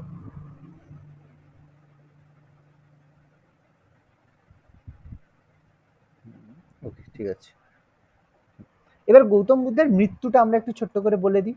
তো অনেক কাজ হয়ে গেছে, এবার গৌতম বুদ্ধের একটু মৃত্যুর কথাটা আমরা বলে দিই। তাহলে গৌতম বুদ্ধের মৃত্যু কবে হয়েছিল? 486 খ্রিস্টাব্দে। 483, আবার কোনো কোনো জায়গায় 486 আছে। তো এটা নিয়ে কোনো অসুবিধা নেই, এখানে সাল দেবে মোটামুটি একটা ডিফারেন্স দেওয়া থাকবে, 483 অথবা 486, এগুলো মতান্তর রয়েছে, বিভিন্ন জায়গায় বিভিন্ন রয়েছে। তো এখানে গৌতম বুদ্ধের 483 বা 486 খ্রিস্টপূর্বাব্দে গৌতম বুদ্ধের মৃত্যু হয়েছিল। তাহলে কোথায় মৃত্যু হয়? কুশীনগরে। হ্যাঁ, যে ঘটনাটাকে আমরা বলি মহাপরিনির্বাণ, এই ঘটনাটাকে আমরা বলি মহাপরিনির্বাণ, এই ঘটনাটাকে আমরা বলি মহাপরিনির্বাণ। তাহলে গৌতম বুদ্ধের মহাপরিনির্বাণ হয়েছিল কবে? 483 বা 486 খ্রিস্টপূর্বাব্দে। তাহলে প্লেসটা ছিল আমাদের কুশীনগর, তাই তো? কুশীনগরে তিনি মারা যান। তাহলে এই কুশীনগরটা কোন মহাজনপদে অবস্থিত? মল্ল মহাজনপদ। মল্ল মহাজনপদে। এই কুশীনগর বর্তমান অবস্থান, মল্ল মহাজনপদের বর্তমান অবস্থান কোথায়? উত্তরপ্রদেশের কোন জেলা? জেলাটা আমাদের জানতে চায়। একটা সময় আমাদের লংগেস্ট, গোরক্ষপুর। একদম উত্তরপ্রদেশের গোরক্ষপুর, মনে রাখবে, খুব ইম্পর্টেন্ট। এরকম কোশ্চেন থাকবে যে গৌতম বুদ্ধের মৃত্যু হয়েছিল বর্তমানের কোন জেলাতে। ডাইরেক্ট তুমি পড়ে এসো কুশীনগর, তোমাকে দিলই না কুশীনগর অপশন, তোমাকে জানতে চাইলো বর্তমান অবস্থান গোরক্ষপুর জেলা। তোমাকে জানতে চাইলো কোন মহাজনপদ, মল্ল মহাজনপদ। কোন রাজ্যে, বললো গৌতম বুদ্ধের মৃত্যু হয়েছিল বর্তমানের ভারতের কোন রাজ্যে, অ্যান্সার হবে উত্তরপ্রদেশ। দেখো একটা কোশ্চেনের কতগুলো, 4টে অ্যান্সার হলো। ওকে, 4টে অ্যান্সার হলো একটা কোশ্চেনের। তাহলে এইভাবে কিন্তু পড়তে হবে, তাহলে তোমাদের প্রিপারেশনটা ঠিক হবে। শুধু ছোট্ট করে একটু পড়ে নেবো কুশীনগর মৃত্যু, এখনকার এক্সামে কিন্তু অ্যাটেন্ডই করতে পারবে না কোশ্চেনকে। ওকে, তাহলে এই কুশীনগর ছিল মল্ল মহাজনপদের রাজধানী, ছিল ক্যাপিটাল। আচ্ছা, মল্ল মহাজনপদের দুটো ক্যাপিটাল ছিল, বলেছিলাম, মনে আছে? সব দেখেছো, রিভিশন করনি, সব ভুলে গেছো, সব ভুলে গেছো। কি কি ছিল মল্ল মহাজনপদের দুটো ক্যাপিটাল? একটা ছিল কুশীনগর, আরেকটা কি ছিল? পাবাপুরি। পাবাপুরি। তো রিঙ্কু অ্যান্সার করছো, বাকিরা মানে পড়াশোনার মধ্যে একদম নেই, শুধু ক্লাস হচ্ছে দেখছি। তাও আবার মানে যাই হোক, ক্লাস যদি মিসও হয়, রেকর্ডিং দেওয়া হয়, রেকর্ডিংগুলোকেও দেখেও না। আগের দিনের ক্লাসের আমি রেকর্ডিং দিয়েছি, নো ভিউ, তো ঘুরে দেখোই না। কেন রেকর্ডিং দেওয়া হবে বলো তো? খারাপ লাগে, সিরিয়াসলি বলছি, বারবার বলতে খারাপ লাগে। ক্লাস করছো না মানে এক্সকিউজ বেকার দিও না, স্যার এই আছে সেই আছে। যদি এত এক্সকিউজই থাকে, বেকার ক্লাস করার প্রয়োজন কি আছে? বেকার মাসে মাসে পয়সা দেবে, ক্লাস করার কোনো দরকার আছে? এইভাবে এইভাবে করার তো কোনো মানে নেই। যদি ক্লাস করছো একটু সিরিয়াসলি করো, একটু পড়াশোনা করো, একটু সিরিয়াসলি করো। তোমরা যদি অ্যান্সার না করো, আমার পড়াতেই খারাপ লাগবে তোমাদেরকে, এরকমভাবে পড়াতেই খারাপ লাগবে। একজন দুজন অ্যান্সার দিচ্ছে, রিঙ্কু অ্যান্সার দিচ্ছ, আরেকজন যে কেউ হয়তো একটু একটু অ্যান্সার দিচ্ছ। একটু পড়ো না, পড়লে কি ক্ষতি আছে? আচ্ছা, তো কুশীনগর পাবাপুরি দুটো ক্যাপিটাল ছিল। কুশীনগরে গৌতম বুদ্ধের মৃত্যু হয়েছিল, পাবাপুরে মহাবীরের মৃত্যু হয়েছিল। এটা মল্ল মহাজনপদের অন্তর্গত ছিল। এই গৌতম বুদ্ধ আরেকটা নীতির কথা বলেছিলেন, যেটা গৌতম বৌদ্ধ ধর্মে খুব ফেমাস, সেটা হচ্ছে পঞ্চশীল নীতি। এটা হচ্ছে পঞ্চশীল নীতি। এই পঞ্চশীল ছিল, গৌতম বুদ্ধ বলেছেন যে কোনো জিনিসকে দেখার জন্য আমাদের শুধু মনে রাখবে যে পঞ্চশীল নীতি বৌদ্ধ ধর্মের সাথে সম্পর্কিত, ব্যাস এটা মনে রাখলেই আমাদের হবে। পঞ্চশীল নীতি আমাদের গৌতম বুদ্ধের সাথে বলেছে, ঠিক আছে? এখানে অব্দি প্রত্যেকে নোট ডাউন করেছো? হ্যাঁ স্যার। বলছে এখানে রানী থেমা না ক্ষমা যেটা রয়েছে, ওটা কিছু কিছু জায়গায় তো থেমাও রয়েছে, তাহলে কি সেটাও হবে? থেমা?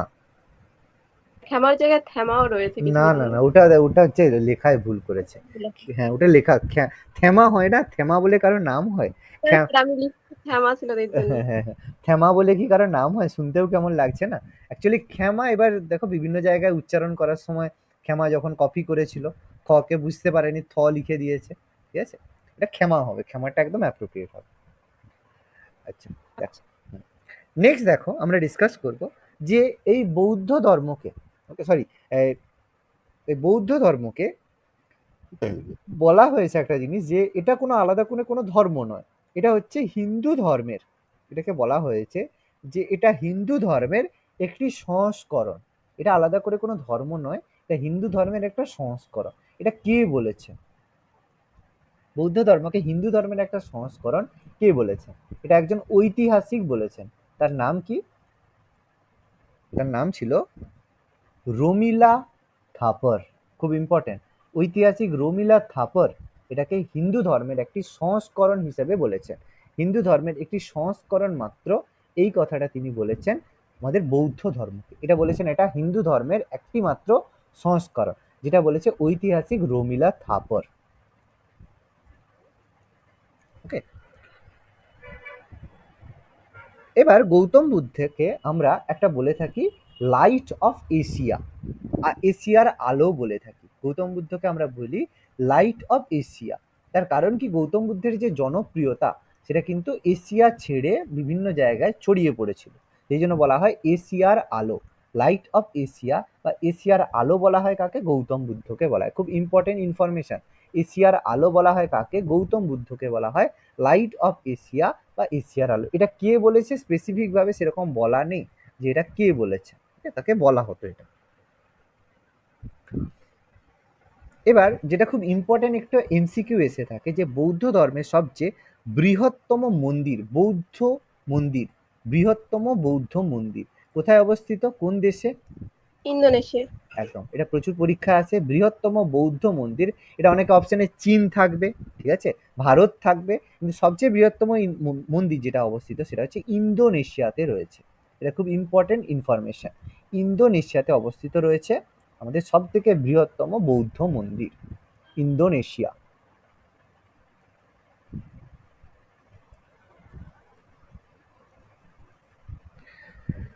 আচ্ছা, এবার এখানে বৌদ্ধ ধর্মের একটা বলা হয়, গৌতম বুদ্ধকে একটা কথা বলা হয়, সেটা হচ্ছে তথাগত। তথাগত একটা কথা বলা হয়, গৌতম বুদ্ধকে বলা হয়। তথাগত শব্দের অর্থ কি বলতে যিনি পারেন? পরম সন্ধান পেয়েছেন।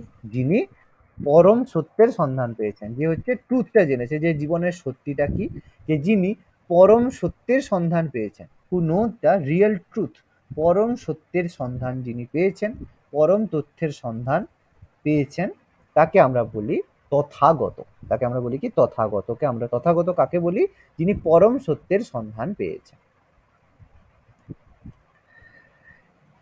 আচ্ছা, তো এখানে আমরা প্রথমে একটা জিনিস ডিসকাস করেছিলাম যে এই পড়ার সময় গৌতম বুদ্ধ পড়ার সময় যে তিনটে স্তম্ভ বুদ্ধ ধর্ম সংঘ, এটাকে একসাথে আমরা বলি ত্রিরত্ন। এই যে জিনিসটা বললাম এটাকে আমরা একসাথে বলি ত্রিরত্ন। ঠিক আছে, এটাকে আমরা একসাথে বলি ত্রিরত্ন। তাহলে জৈন ধর্মেও যে তিনটেকে একসাথে কি নাম দিয়েছিলাম? জৈন ধর্মে একসাথে তিনটাকে কি বলেছিলাম? ত্রিরত্ন। ত্রিরত্ন ছিল। তার মানে ত্রিরত্ন দেখো জৈন ধর্মেও অবস্থিত, ত্রিরত্ন দেখো বৌদ্ধ ধর্মেও অবস্থিত। তাহলে অ্যান্সার এরকম কোশ্চেন নিশ্চয়ই কোথাও পাবে না যে ত্রিরত্ন কোন ধর্মের সাথে সম্পর্কিত। তাহলে বৌদ্ধ জৈন দুটোই কিন্তু অ্যান্সার হবে, একসাথে দেবে না। ঠিক আছে, আর যদি দিয়ে থাকে তাহলে অ্যান্সার কিন্তু জৈন ধর্ম করবে, যদি দিয়ে থাকে। জেনারেলি দেওয়ার কথা নয়, যদি ডাউটফুল কোশ্চেন হয় জৈন ধর্ম করবে, কারণ জৈন ধর্মের ত্রিরত্নতা বেশি পাওয়ারফুল, মানে বেশি অ্যাকসেপ্টেবল। ওকে, আচ্ছা, দেখা তোরা প্রত্যেকে আশা করি নোট ডাউন করেছো। ঠিক আছে, হ্যাঁ স্যার। তো এবার বৌদ্ধ ধর্মের যে কিছু প্রতীক বা সিম্বল আমি তোমাদেরকে অলরেডি ডিসকাস করে দিয়েছি, সেটা হচ্ছে গৌতম বুদ্ধের ধর্ম প্রচার সংক্রান্ত। এবার আমি এর বাইরে কিছু ইনসিডেন্ট সেই সংক্রান্ত কিছু জিনিস ডিসকাস করি। গৌতম বুদ্ধের জন্মের কিছু প্রতীক রয়েছে, তার গৃহত্যাগের প্রতীক রয়েছে, ওকে, তার হচ্ছে আমাদের যে নির্বাণ লাভের প্রতীক আছে, তার যে নির্বাণ লাভ করেছিল, যে মোক্ষ লাভ করেছিল তার কিছু প্রতীক আছে, প্রথমবার যে ধর্ম প্রচার করেছিল, প্রথমবার যে ধর্ম প্রচার করেন তার কিছু প্রতীক আছে, আর একদম লাস্টে তার যে মৃত্যু হয়েছিল তার কিছু প্রতীক আছে। তাহলে সেগুলো আমরা একটু ডিসকাস করব যে কোনটি গৌতম বুদ্ধের কোন ইনসিডেন্টের সাথে যুক্ত। দেখো, প্রথমে যে জন্মগ্রহণ করেছিল তার সিম্বল হিসাবে পদ্ম ফুলকে বলা হয়ে থাকে। বলা হয় তার যখন জন্ম হয়েছিল পদ্ম পাতার উপরে তাকে রেখে করা হয়েছিল, সেই জন্য সেটাকে পদ্ম বলা হয়। ঠিক আছে, তার জন্ম হয়েছিল একটা গোয়াল ঘরে, সেই জন্য সেটাকে সিম্বল ওয়াইজ করা হয় ষাঁড়। কিছু কিছু ক্ষেত্রে হাতি করা হয়, বাট ওটা স্পেসিফাইড নয়। দুটো জিনিস মনে রাখবে, একটা হচ্ছে পদ্ম আর ষাঁড়, যেটা গৌতম বুদ্ধের জন্মের প্রতীক, সিম্বলাইজ। ওকে, গৃহত্যাগ, তাহলে ঘর থেকে গিয়েছিল কিসে মহাবীর নিষ্ক্রমণ বলি? ঘোড়ায় চেপে গিয়েছিল, সেই জন্য ঘোড়া হচ্ছে তার গৃহত্যাগ। এবার যখন গিয়েছিল, যাওয়ার পরে কি করেছিল? ভিক্ষা করতো, সেই জন্য হচ্ছে ভাণ্ড, যেটাকে আমরা ভিক্ষার পাত্র বলি। আর তিনি চলে যাওয়ার কারণে তার সিংহাসন কি হয়েছিল? শূন্য হয়েছিল, সেই জন্য শূন্য সিংহাসন। তাহলে এই তিনটে হচ্ছে গৌতম বুদ্ধের গৃহত্যাগের প্রতীক। তিনটে কি কি? ঘোড়া, ভিক্ষাপাত্র ভাণ্ড আর শূন্য সিংহাসন। তিনটে জিনিস তার গৃহত্যাগের প্রতীক। একটা হচ্ছে ঘোড়া, ভাণ্ড আর শূন্য সিংহাসন, আর জন্ম হচ্ছে পদ্ম আর ষাঁড়। নাম্বার 3, যেটা আমাদের নির্বাণ লাভ। তাহলে নির্বাণ লাভটা আমি অলরেডি বললাম, সেটা যে নির্বাণ লাভ করেছিল তিনি, সেটা বোধি বৃক্ষের নিচে, এটা আমি বলিনি, বোধি বৃক্ষের নিচে তিনি নির্বাণ লাভ করেছিলেন। সেই জন্য বোধি বৃক্ষ হচ্ছে নির্বাণ লাভের সিম্বল। আর সেটা হচ্ছে আমরা যে বসে যখন আমরা কোনো ধ্যান করি, বজ্রাসনে বসে থাকি, তাহলে সেই কারণে নির্বাণ লাভ তিনি কি করেছিলেন? যেহেতু ধ্যান করেছিলেন, সেই জন্য বজ্রাসনকেও আমরা এই বৌদ্ধ ধর্মে নির্বাণ লাভের সিম্বলাইজ করে থাকি। তাহলে আমরা ডিসকাস করলাম বোধি বৃক্ষ আর বজ্রাসন, এই তিনটা নির্বাণ লাভের সিম্বল। ধর্মপ্রচার আমি অলরেডি বলেছি, একটা হচ্ছে ধর্মচক্র, যেটা তিনি চক্রের মতো বসে করেছিলেন। হরিণ, আর একটা কি বলেছিলাম বলতো? সিংহ। সিংহ, তাই তো? তাহলে দ্য গ্রেট রোর অফ লায়ন, এই তিনটা আমি অলরেডি বলে দিয়েছি। তাহলে নোট ডাউন করেছো আশা করি। ওকে, নেক্সট, আর মৃত্যু। তার মৃত্যু যেটা হয়েছিল, মৃত্যুর পরে কি হয়? তাদেরকে বৌদ্ধ ধর্মে তাদেরকে মাটিতে পুঁতে তার উপরে একটা ঢিপি করে দেওয়া হয়, যেটাকে আমরা স্তূপ বলে থাকি। তাহলে তার মৃত্যুর প্রতীক হচ্ছে স্তূপ। দেখো, আশা করি প্রত্যেকে এগুলো নোট ডাউন করেছো। হ্যাঁ স্যার। বলো, কেউ কিছু বলছো? বলো। না স্যার। দেখো, প্রত্যেকে নোট ডাউন করেছো এটা? এবার আমরা মোস্ট ইম্পর্টেন্ট একটা জায়গা সম্পর্কে আলোচনা করব বৌদ্ধ ধর্মের, যেটা হচ্ছে বিভিন্ন বৌদ্ধ সংগতি, বৌদ্ধ সঙ্গীত, যেটাকে আমরা বুদ্ধিস্ট কাউন্সিল বলে থাকি। বৌদ্ধ সঙ্গীত, কোনো জায়গায় সঙ্গীতই দেওয়া আছে, কোনো জায়গায় বৌদ্ধ সঙ্গীত দেওয়া আছে, actually that is the Buddhist council, COUNCIEL, Buddhist council. তো এই বুদ্ধিস্ট কাউন্সিল, কতগুলো বুদ্ধিস্ট কাউন্সিল হয়েছিল? মোট 4টে হয়েছিল। জৈন ধর্মে কটা হয়েছিল? স্যার বলো বলো। স্যার মৃত্যুর প্রতীকটা কি হলো? মৃত্যুর প্রতীকটা হচ্ছে স্তূপ। মৃত্যুর প্রতীকটা হচ্ছে স্তূপ বা ঢিপি। স্তূপ বা ঢিপি। ওকে, লিখেছো? হ্যাঁ স্যার। এবার হচ্ছে বৌদ্ধ সঙ্গীত, বুদ্ধিস্ট কাউন্সিল। তাহলে কটা বুদ্ধিস্ট কাউন্সিল হয়েছিল? 4টে। জৈন কাউন্সিল কটা হয়েছিল? 2টি, দুটি। কোথায় কোথায় হয়েছিল? একটা পাটলিপুত্র আর একটা বলবি। পাটলিপুত্র আর বলভিতে, ঠিক আছে। ওকে, আচ্ছা, পরের দিন আমি কিন্তু এই প্রতিবাদী ধর্ম মহাজন পদের ওপরে MCQ করাবো, ঠিক আছে। এই MCQ ক্লাসে প্রত্যেককে জয়েন করতে হবে, আমি ক্লাসে গ্রুপে বলে দেবো। যে জয়েন করবে না তার কিন্তু কপালে দুঃখ আছে, আমি আগেই বলে দিচ্ছি। এবং প্রত্যেককে আমি জয়েন করতে হবে, ক্লাসে আমি নাম ধরে জিজ্ঞেস করবো, অ্যান্সার, প্রত্যেককে অ্যান্সার দিতে হবে। যদি বলো না স্যার আমার এই সমস্যা আছে ওই সমস্যা আছে, আমি দেখবো, দাঁড়াও, তোমাদের একটু মানে একটু স্টাফ হাতে তোমাদেরকে একটু ধরতে হবে, তোমরা বহুত বেশি পেয়ে গেছো, আমাদের একটু করতে হবে। প্রত্যেককে পড়ে আসবে, আমি কিন্তু নাম ধরে ধরে জিজ্ঞেস করবো। যে ক্লাসে জয়েন করবে না তাকে আমি ফোন করব, ফোন করে জিজ্ঞেস করবো কেন।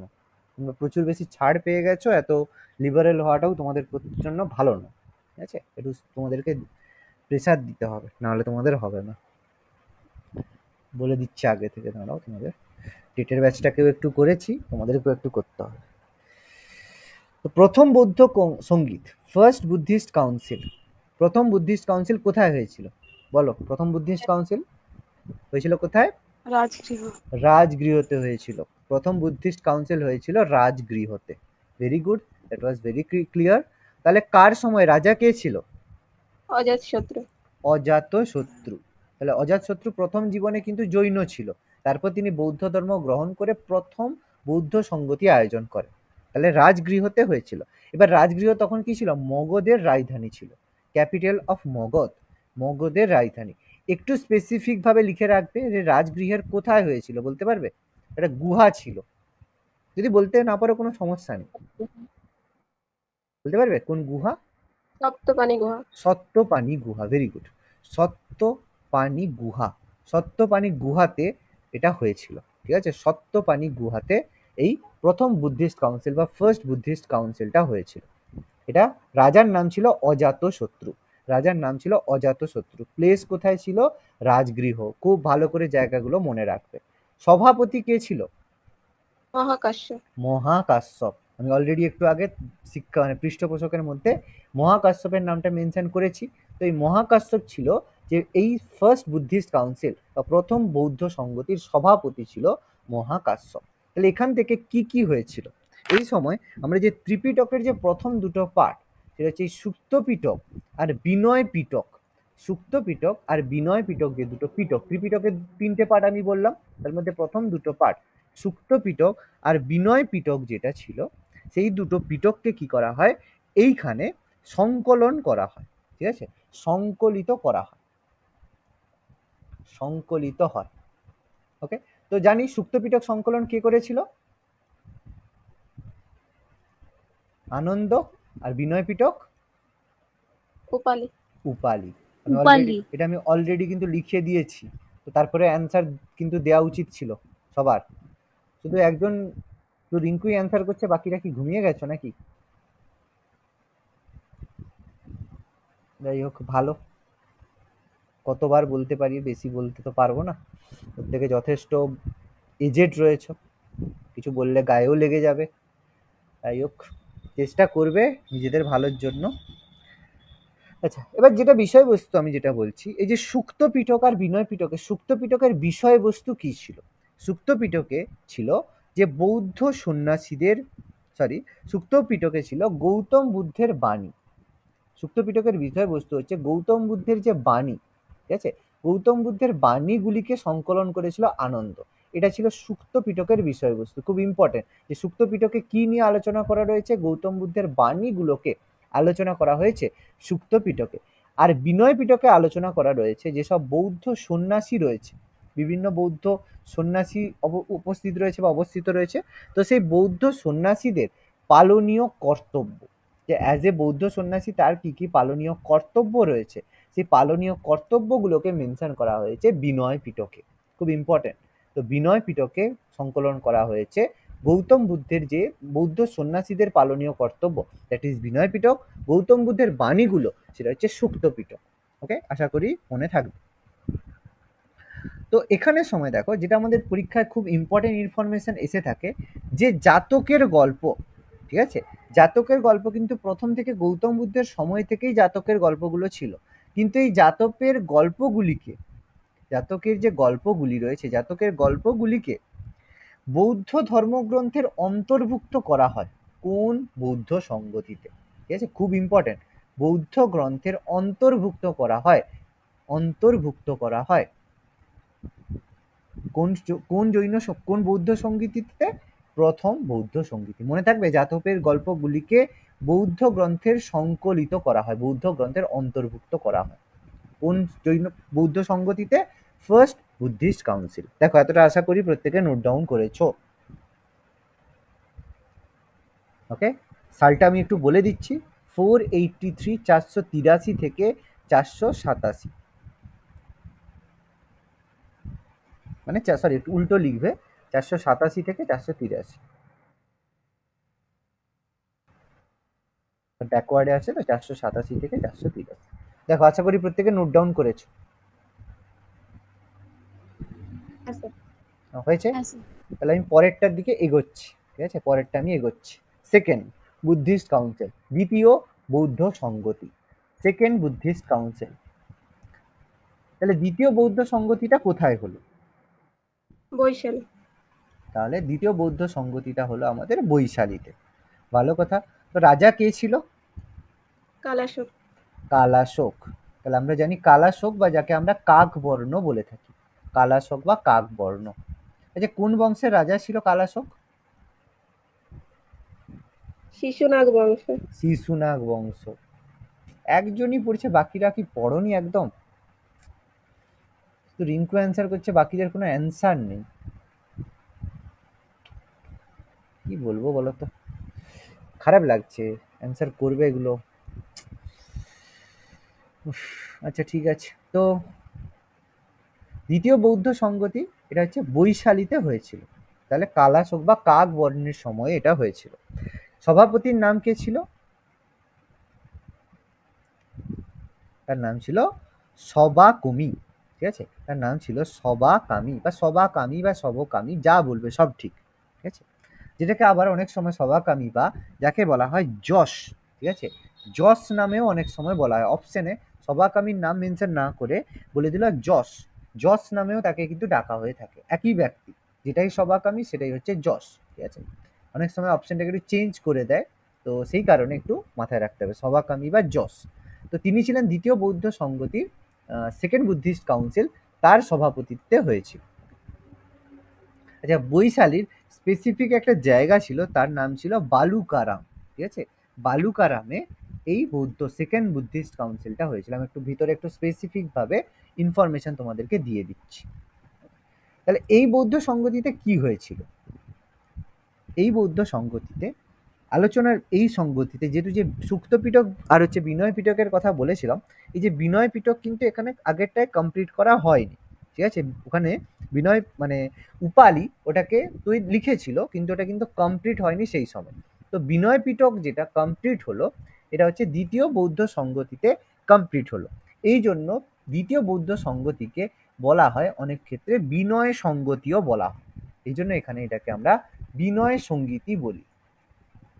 তাহলে কোন সংগীতিটাকে, কোন বুদ্ধিস্ট কাউন্সিলকে আমরা বিনয় সংগীতি বলে থাকি? আমরা খুব ইজিলি অ্যান্সার করতে পারবো যে সেকেন্ড বুদ্ধিস্ট কাউন্সিলকে আমরা বিনয় সংগীতি বলে থাকি, কারণ এখানে বিনয় পিটক সংকলনের কাজ কমপ্লিট বা শেষ হয়েছিল। খুব ইম্পর্টেন্ট ইনফরমেশন করা যাবে। এবার দেখো, এই সম্মেলনে কি হয়, যে আমাদের যে ভিক্ষুক যারা থাকে, মানে বৌদ্ধ ধর্মে তো ভিক্ষুকরা রয়েছে, তো পূর্ব ভারতের ভিক্ষুক, পশ্চিম ভারতের ভিক্ষুক, এরকম আলাদা আলাদা ভিক্ষুক তারা ছিল, মানে যে যেই রিজিয়ানে থাকে সেই রিজিয়ান। তো তো যেসব পূর্ব ভারতের ভিক্ষুক রয়েছে, তো এই সময় কি হয়, পূর্ব ভারতের যেসব ভিক্ষুক রয়েছে, পূর্ব ভারতের যেসব ভিক্ষুকরা রয়েছে তাদেরকে আমাদের ভাগ ভাগ হতো, তাদেরকে দুটো আলাদা আলাদা নাম হিসেবে ডাকা হতো। পূর্ব ভারতের ভিক্ষুক যারা ছিল তাদেরকে বলা হতো মহাসাংঘিক, ঠিক আছে, তাদেরকে বলা হতো মহাসাংঘিক। আর যারা পশ্চিম ভারতের ভিক্ষুক হতো তাদেরকে কি বলা হতো, আরেকটা ভাগ কি ছিল মনে আছে নাম দুটো, তাদেরকে বলা হতো থেরাবাদী। থেরাবাদী মনে পড়ছে রিঙ্কু? দুটো নাম, হ্যাঁ স্যার। থেরাবাদী আর মহাসাংঘিক। দেখো বাকিদের বলছি, যদি একটু বাঁচতে চাও পড়ো, একটু রিভিশন করো, যেগুলো পড়াচ্ছি এমসিকিউ যখন জিজ্ঞেস করব অ্যান্সার দেবে, ঠিক আছে? যাই হোক, তো পূর্ব ভারত আর পশ্চিম ভারতের ভিক্ষুক তাদেরকে থেরাবাদী মহাসাংঘিক বলা হতো। এরা কি হলো, এখানে দুটো আলাদা আলাদা নীতি গ্রহণ করে। এরা বলে আমরা এই ধরনের চারটে এই ধরনের আদর্শ গ্রহণ করব, এরা বলছে এই ধরনের আদর্শ গ্রহণ করব। ফলে থেরাবাদী মহাসাংঘিকদের মধ্যে একটা ডিভিশন দেখা দিল বা ভাগ দেখা দিল। এই কারণে এই জৈন সংস্কৃতিতে কি হলো, প্রথমবার বৌদ্ধ ধর্ম বিভক্ত হয়, প্রথমবার বৌদ্ধ ধর্ম বিভক্ত হয়। তাহলে কোন বৌদ্ধ সংগীতিতে প্রথমবার বৌদ্ধ ধর্ম বিভক্ত হয়?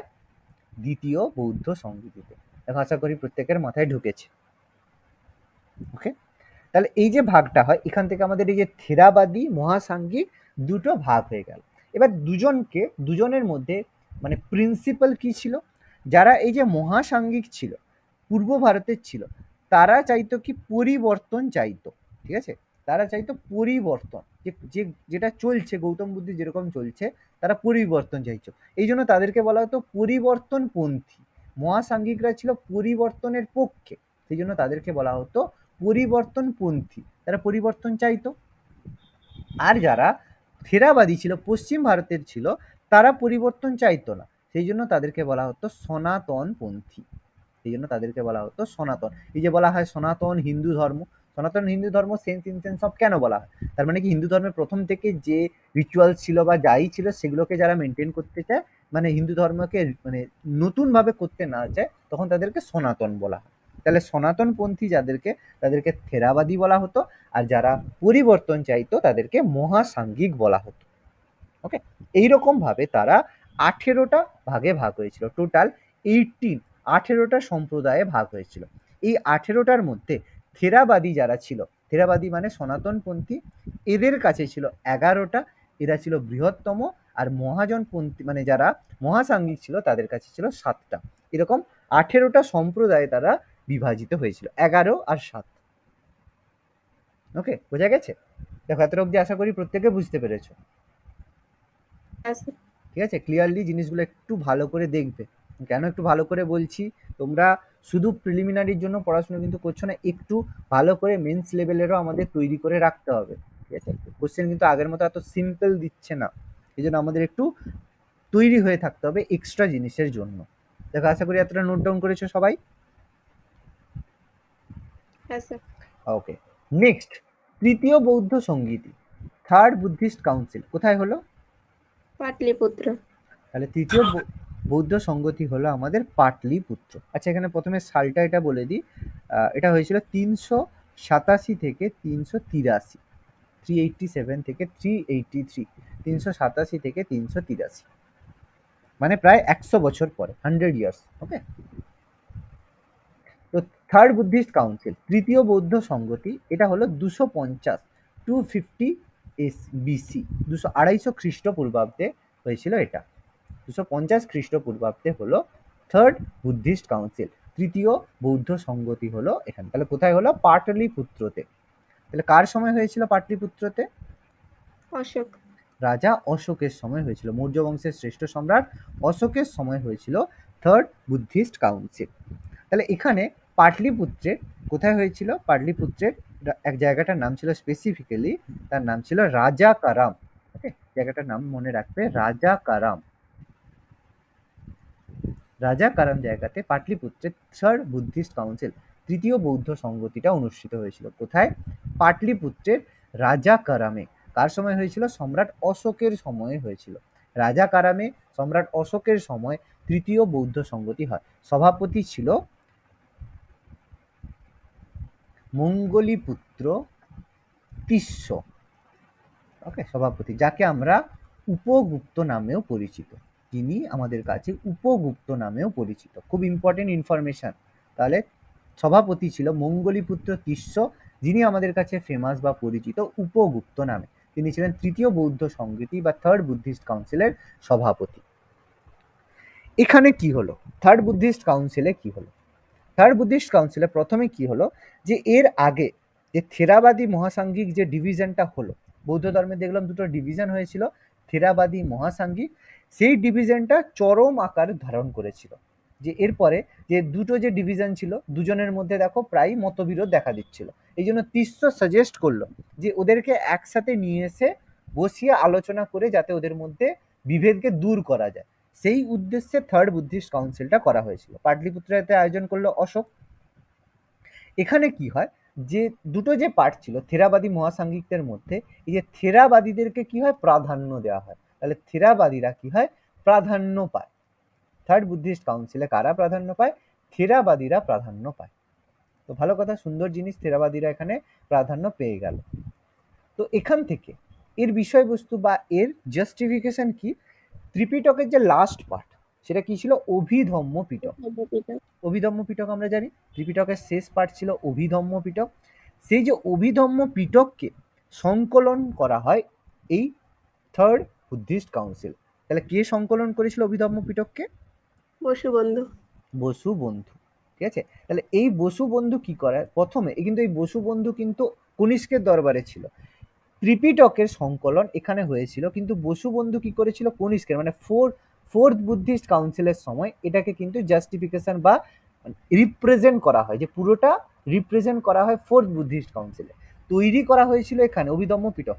তখন কিন্তু বসুবন্ধু ছিলেন না, বসুবন্ধু কিন্তু কনিষ্কের সময় ছিল, ফোর্থ বুদ্ধিস্ট কাউন্সিলের সময়। কিন্তু অভিধম্ম পিটকে কোন কোন জিনিসগুলো থাকবে সেইগুলো কিন্তু এখানে তৈরি হয়েছিল, কিন্তু বসুবন্ধুটা কিন্তু ফোর্থ বুদ্ধিস্ট কাউন্সিলে ছিল। এখানে আমি লিখছি, কিন্তু বসুবন্ধু কিন্তু ফোর্থ বুদ্ধিস্ট কাউন্সিলে ছিল, এখানে বলে দিচ্ছি। ঠিক আছে, এটা মাথায় রাখবে। এবার তাহলে লাস্ট অফ অল আমাদের ফোর্থ বুদ্ধিস্ট কাউন্সিল, চতুর্থ বৌদ্ধ সংগীতি কোথায় হলো? কাশ্মীর। তাহলে এটা হয়েছিল কবে? 72 খ্রিস্টাব্দ, 72 এডি। তাহলে একমাত্র কোন বৌদ্ধ সংগতিটি খ্রিস্টাব্দে হয়েছিল বলতে পারবো আমরা? চতুর্থ। তাহলে দেখো কোশ্চেনের ভ্যারাইটি বোঝো। ঠিক আছে, এরকম আমাদের বললো অড এন্ড আউট বের করো, এরকম দিল যে নিচের কোনটি বিজাতীয়, প্রথম, দ্বিতীয়, তৃতীয়, চতুর্থ। তাহলে তোমাকে এই সেন্সটাও মাথায় রাখতে হবে। এই সেন্সে জানতে চাইবে যে প্রত্যেকটা খ্রিস্টপূর্বাব্দে হয়েছিল, একটা খ্রিস্টাব্দে হয়েছিল। বুঝতে পারছো? দেখো কোশ্চেন কিন্তু তুমি বলতে পারবে না যে তোমাকে কিভাবে ওরা জানতে চাইছে, আগের মতো নেই। এই কারণে বলছি পড়াশোনার লেভেলটা একটু বাড়াও। বারবার তোমাদের একটা কথাই বলছি, প্লিজ পড়াশোনার লেভেলটা একটু ভালো করে তৈরি করো নিজেকে।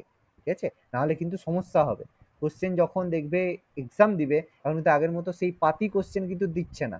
তুমি যদি লাস্ট এক্সামগুলো দেখে থাকো, পাতি কোশ্চেন কিন্তু দিচ্ছে না, কোশ্চেনের ভ্যারাইটি চেঞ্জ হচ্ছে, একটু ভালো করে বুঝবে।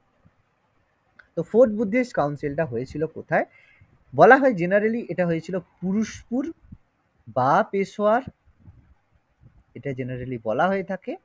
এবার মতান্তরে এটাকে বলা হয় কাশ্মীর বা জলন্ধরেও বলা হয়ে থাকে। তো স্পেসিফিক্যালি কোন জায়গায় হয়েছিল সেটা নিয়ে কিন্তু খুব ঝামেলার বিষয়। কোনো কোনো জায়গায় বলা হয় পুরুষপুর বা পেশোয়ার, আবার অনেক জায়গায় বলা হয় কাশ্মীর বা জলন্ধরে হয়েছিল। এটা একটা কন্ট্রোভার্সিয়াল, এই জন্য 4টে জায়গায় আমি মেনশন করলাম। অপশনে যেটা দিবে সেটা আমাদের অ্যান্সার করতে হবে, একসাথে সবগুলো দেবে না, যে কোনো একটাই দেবে, এখানের মধ্যে কন্ট্রোভার্সি করবে না। ঠিক আছে, এবার যদি বলে কাশ্মীরের স্পেসিফিক জায়গা হবে, সেটার নাম হচ্ছে কুন্দলবন। কাশ্মীরের স্পেসিফিক জায়গা বললে কুন্দলবনে হয়েছিল। ওকে, স্পেসিফিক একটা জায়গা দিয়ে দিলাম কাশ্মীরের, সেটা হচ্ছে কুন্দলবন। তো রাজা কে ছিল বুঝতেই পারছি, বলো? কনিষ্ক। কনিষ্ক ছিল রাজা, কুষাণ সম্রাট কনিষ্ক। কনিষ্ক কি নামে পরিচিত? কি নামে বলো? কনিষ্ক কি নামে পরিচিত?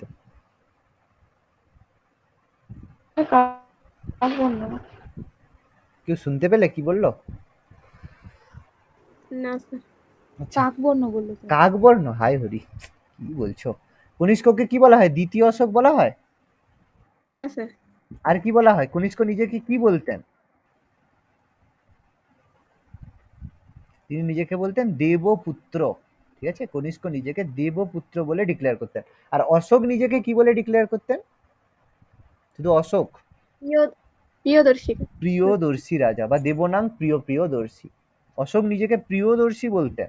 দেখো জায়গাটা বুঝো, অশোক নিজেকে বলতেন প্রিয়দর্শী, কনিষ্ক নিজেকে বলতেন দ্বিতীয় অশোক অ্যাজ ওয়েল অ্যাজ দেবপুত্র। কালারের হাইলাইটটা আশা করি বুঝতে পারছো। কনিষ্ক নিজেকে বলতেন দ্বিতীয় অশোক বা দেবপুত্র, আর অশোক নিজেকে বলতেন প্রিয়দর্শী রাজা। ওকে, তাহলে কনিষ্কের সময়ে আমাদের হয়েছিল ফোর্থ বুদ্ধিস্ট কাউন্সিল। এখানে কি আচ্ছা, এখানে সভাপতি কে ছিল? বসুমিত্র। বসুমিত্র। ঠিক আছে, বসুমিত্র ছিল সভাপতি। তাহলে বসুমিত্র ছিল এর সভাপতি। ভালো কথা, খুব ভালো জিনিস। তো এখানে কি হলো, ফোর্থ বুদ্ধিস্ট কাউন্সিলের মধ্যে পয়েন্টের মধ্যে প্রথমে আমরা নোট ডাউন করব যে এখানে বৌদ্ধ সম্প্রদায়ের মধ্যে দেখো দূরীকরণ করার জন্য, মানে যে মত পার্থক্য যেটা হয়েছিল সেটাকে, যে 18টা যে বৌদ্ধ সম্প্রদায় ছিল, হিনজান মহাজানদের মধ্যে 18টা সম্প্রদায় বিভক্ত ছিল, তো তাদের মধ্যে মত পার্থক্য দূর করার জন্য, মত পার্থক্য দূর করার জন্য আবার কি হয়, কনিষ্ক বুদ্ধিস্ট কাউন্সিল ডেকেছিল, ফোর্থ বুদ্ধিস্ট কাউন্সিল, কিন্তু এখানে সেটা হচ্ছে দূর হওয়ার পরিবর্তে এটা বেড়ে গেল এবং বৌদ্ধ ধর্ম একদম পার্মানেন্টলি দুটো ভাগে ভাগ হয়ে গেল। সেখানে দুটো ভাগ হলো, একটা হলো হিনজান আর একটা হচ্ছে মহাযান। দুটো ভাগ, যেটা বৌদ্ধ ধর্মের প্রধান ভাগ সেটা হচ্ছে হিনজান আর মহাযান, দুটো ইম্পর্টেন্ট বা যেটা হচ্ছে প্রধান ভাগ হয়ে গেল। থেরাবাদী মহাসাঙ্গিক জাস্ট একটা শুরু ছিল, কিন্তু প্রধান ভাগ হয়ে গেল হিনজান এবং মহাযান। তাহলে হিনজান মহাযান কোন বৌদ্ধ সংগতিতে বৌদ্ধরা মানে সব থেকে বেশি বা বড় ভাগে ভাগ হয়ে গেছিল, সেটা হচ্ছে হিনজান আর মহাযান, মানে ফোর্থ বুদ্ধিস্ট কাউন্সিল। তাহলে এই দুটো ভাগ হলো। তাহলে মহাযান যারা ছিল তারা হচ্ছে মহাসাঙ্গিক, মহা বোঝা যাচ্ছে, মহাসাঙ্গিকরা, বিশেষ করে মহাসাঙ্গিকদের সাথে আরো কিছু গোষ্ঠী যুক্ত হয়ে মহাযান হলো। আর যারা থেরাবাদী ছিল, ঠিক আছে, থেরাবাদী ছিল, তারা স্পেসিফিক্যালি হিনজানের সাথে যুক্ত হয়ে গেল। ঠিক আছে, তাহলে এইভাবে দেখো বৌদ্ধ ধর্মের ভাগ। তাহলে হিনজান মহাযান ভাগ হলো কোন বৌদ্ধ সংগতিতে? সেকেন্ড বৌদ্ধ সংগতিতে। এবার এই যে এত বড় ভাগ হওয়ার কারণ কি ছিল, যদি বলি এই যে সেপারেশন হলো এর বড় কারণ কি ছিল? এর বড় কারণ ছিল যে আগে কি হতো, যে বৌদ্ধ গ্রন্থ যেগুলো হতো, মানে ত্রিপিটক যেটা হতো, যে বৌদ্ধ ধর্মগ্রন্থ, সেটা কোন ভাষায় লেখা হতো? পালি ভাষা। পালি ভাষা। প্রথমে লেখা হতো পালি ভাষায়। তো ভালো কথা, কোনো সমস্যা নেই। এই বৌদ্ধ সংগতিতে বলা হলো না, পালি ভাষায় লেখা হবে না, কোন ভাষায় লেখা হবে? সংস্কৃত। সংস্কৃত ভাষা। সংস্কৃত। তাহলে এইটা হচ্ছে এদের প্রধান ভাগ হওয়ার কারণ, যে আগে যেহেতু পালি ভাষায় লেখা হতো, এখন লেখা হচ্ছে সংস্কৃত ভাষায়। এই ভাগটায়, এইটায় আপত্তি জানানোর জন্যই প্রধানত ভাগটা হয়েছে হিনজান এবং মহাযান। তাহলে ভাগ হওয়ার কারণ আশা করি প্রত্যেকে বুঝতে পারছি, যে বৌদ্ধ ধর্মকে সংস্কৃত ভাষায় লেখা শুরু হয় এই যুগে বৌদ্ধ সাহিত্যিকে। ওকে, এবং এখানে এই ফোর্থ বুদ্ধিস্ট কাউন্সিলে লেখা হয় খুব ইম্পর্টেন্ট একটা বই, সেটা হচ্ছে মহাবিভাষা সূত্র। মহাবিভাষা সূত্র লেখা হয় এখানে। রাইটারকে? বসু বন্ধু। ঠিক আছে, এই যে বসু বন্ধু এইখানেই অভিধর্ম পিটকটাকে করে, অভিধর্ম পিটকটাকে সংকলন করে এবং তার সাথে সাথে মহাবিভাষা সূত্র রচনা করে। ঠিক আছে, এটা হচ্ছে স্পেসিফিক এবং সব থেকে ইম্পর্টেন্ট। মহাবিভাষা সূত্র রচিত হয় কোন বৌদ্ধ সংগতিতে? তাহলে আমরা বলবো ফোর্থ বুদ্ধিস্ট কাউন্সিল। দেখো এতটা অবধি আশা করি প্রত্যেকে বুঝতে পেরেছো। হ্যাঁ স্যার। ওকে, এবার দেখো এই যে ভাগ, এই যে ভাগটা হলো, এই যে ভাগ বৌদ্ধ ধর্মগ্রন্থ সংস্কৃত ভাষায়, আরেকটা ভাগ, আরেকটা কারণ ছিল যে এই বৌদ্ধ সংগতিতে প্রথমবার কি হয়, নাম্বার 3 আমি বলতে পারি, যে গৌতম বুদ্ধের মূর্তি পূজা শুরু হয়। গৌতম বুদ্ধের মূর্তি পূজা শুরু হয়। একটা সম্প্রদায় বললো যে আমরা গৌতম বুদ্ধের মূর্তি পূজা করব, আরেকটা সম্প্রদায় বললো না, গৌতম বুদ্ধকে মূর্তি পূজা করা হবে না। কারণ দেখো সেই গৌতম বুদ্ধ মূর্তি পূজার বিরোধী ছিল বলেই তিনি বৌদ্ধ ধর্ম শুরু করলেন। ঘুরে ফিরে কি হলো, সেই গৌতম বুদ্ধেরই মূর্তি পূজা শুরু করা হলো। ও মাই গড দেখেছিলে, মনে আছে? ও মাই গড দেখেছিলে? ভুলে স্যার গেছি ভুলে গেছি সব, যাই হোক তাহলে আর বলে লাভ নেই তোমাদেরকে। আচ্ছা ভালো কথা, দেখো এতটা অবধি আশা করি লিখেছো। ওটা একটু বলে দিন। আচ্ছা বলে দিচ্ছি। ও মাই গডে হয়েছিল কি, যে অনেক সময় কি হয় দেখো, আমাদের সমস্ত ধর্ম বা সব কিছুতে কি হয়, যখন কেউ যদি একটু কোনো ধর্মের একটু বিরোধিতা করে, তাকে কি করা হয়, গড বানিয়ে দেওয়া হয়। যে সে যেহেতু, যেমন বলা হয় দেখো, যে যে কোশ্চেন করে, সব থেকে ভালো আমাদের কাছে কি হয়, কেউ যদি কোশ্চেন করে, যে প্রচুর কোশ্চেন করে, তাকে কি করে, যারা হচ্ছে মানে অ্যাকচুয়ালি ধর্মের নামে ব্যবসা বলো লোককে ভুল বোঝায়, তারা কি করে, তাকে গড বানিয়ে দেয়। যে এ কোশ্চেন করছে তার মানে এ গড, সেই জন্যই কোশ্চেন করছে, তাই না, তাকে কেউ হিরো বানিয়ে দেয়। এবং ও মাই গডে ওটা দেখিয়েছে, যে ক্যারেক্টারটাকে দেখিয়েছে, সেই ক্যারেক্টারকে দেখিয়েছে শেষে, যে তাকে গড বানিয়ে দিয়েছে। সে লড়াই করলো এতদিন ধরে, যে সবার কিছু এর এগেনস্টে, আর তাকেই গড বানিয়ে দিচ্ছে। এবং হয়েওছে দেখো, এই যে সাই বাবাকে একদম ভগবানের মতো মনে করে। তো সাই বাবা এতদিন কি করেছে, সাই বাবা সারা লাইফ ধরে কি কাজ করেছে, গরিবদের জন্য কাজ করে গেছে, যাতে গরিবরা খাওয়া দাওয়া করে ঠিকঠাক, সবকিছু ওয়েস্টেজ না হয়, সেই জন্য করেছে।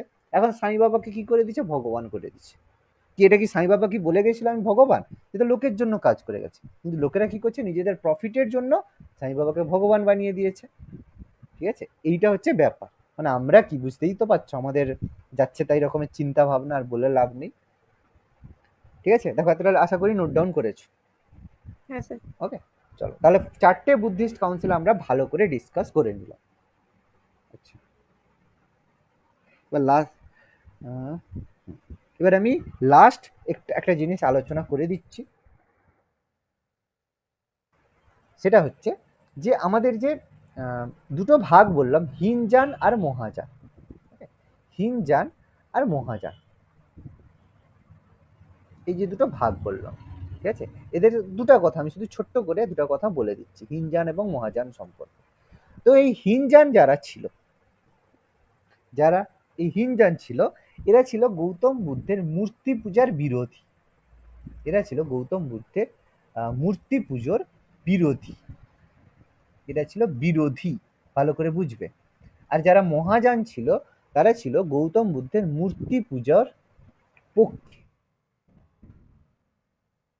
মূর্তি পুজোর পক্ষে, দেখো ভালো করে বুঝবে, এটা কিন্তু পরীক্ষা আসে, যে কোন কারা গৌতম বুদ্ধের মূর্তি পূজার পক্ষে ছিল, তারা কিন্তু মহাযান। আর কারা গৌতম বুদ্ধের মূর্তি পূজার বিরোধী ছিল, তারা হচ্ছে হীনযান। এটা কিন্তু স্পেসিফিক এদের পার্থক্য, এরা ছিল পক্ষে আর এরা হচ্ছে বিপক্ষে। তাহলে যারা মূর্তি পূজার বিরোধী হবে, তারা কোন ভাষা ব্যবহার করতে চাইবে, তোমার কি মনে হয়, পালি না সংস্কৃত? পালি ভাষা। তাহলে পালি ভাষা, কারণ কারণ কি প্রাচীনপন্থী হবে, তারা চাইবে পালি ভাষায় করতে। আর যারা মূর্তি পূজার পক্ষে হবে, তারা কোন ভাষা চাইবে, সংস্কৃত। সংস্কৃত ভাষা। দেখো কত রকম কোশ্চেন আসতে পারে, মানে লেভেলটা বোঝো, যে কোন লেভেলে আমাদের পড়তে হবে। ওকে, একটু ভালো করে বুঝতে হবে, কিছু করার নেই। এরা পালি ভাষায় পক্ষে ছিল, এরা সংস্কৃত ভাষার পক্ষে ছিল। দেখো আশা করি প্রত্যেকে নোট ডাউন করেছো। ডান। হ্যাঁ স্যার। আচ্ছা, একটা কোশ্চেন আছে যে কুষাণ সম্রাট কনিষ্ক কোন, মানে কোন ভাগের পৃষ্ঠপোষক ছিল, হীনযান না মহাযান? আর মহাজন।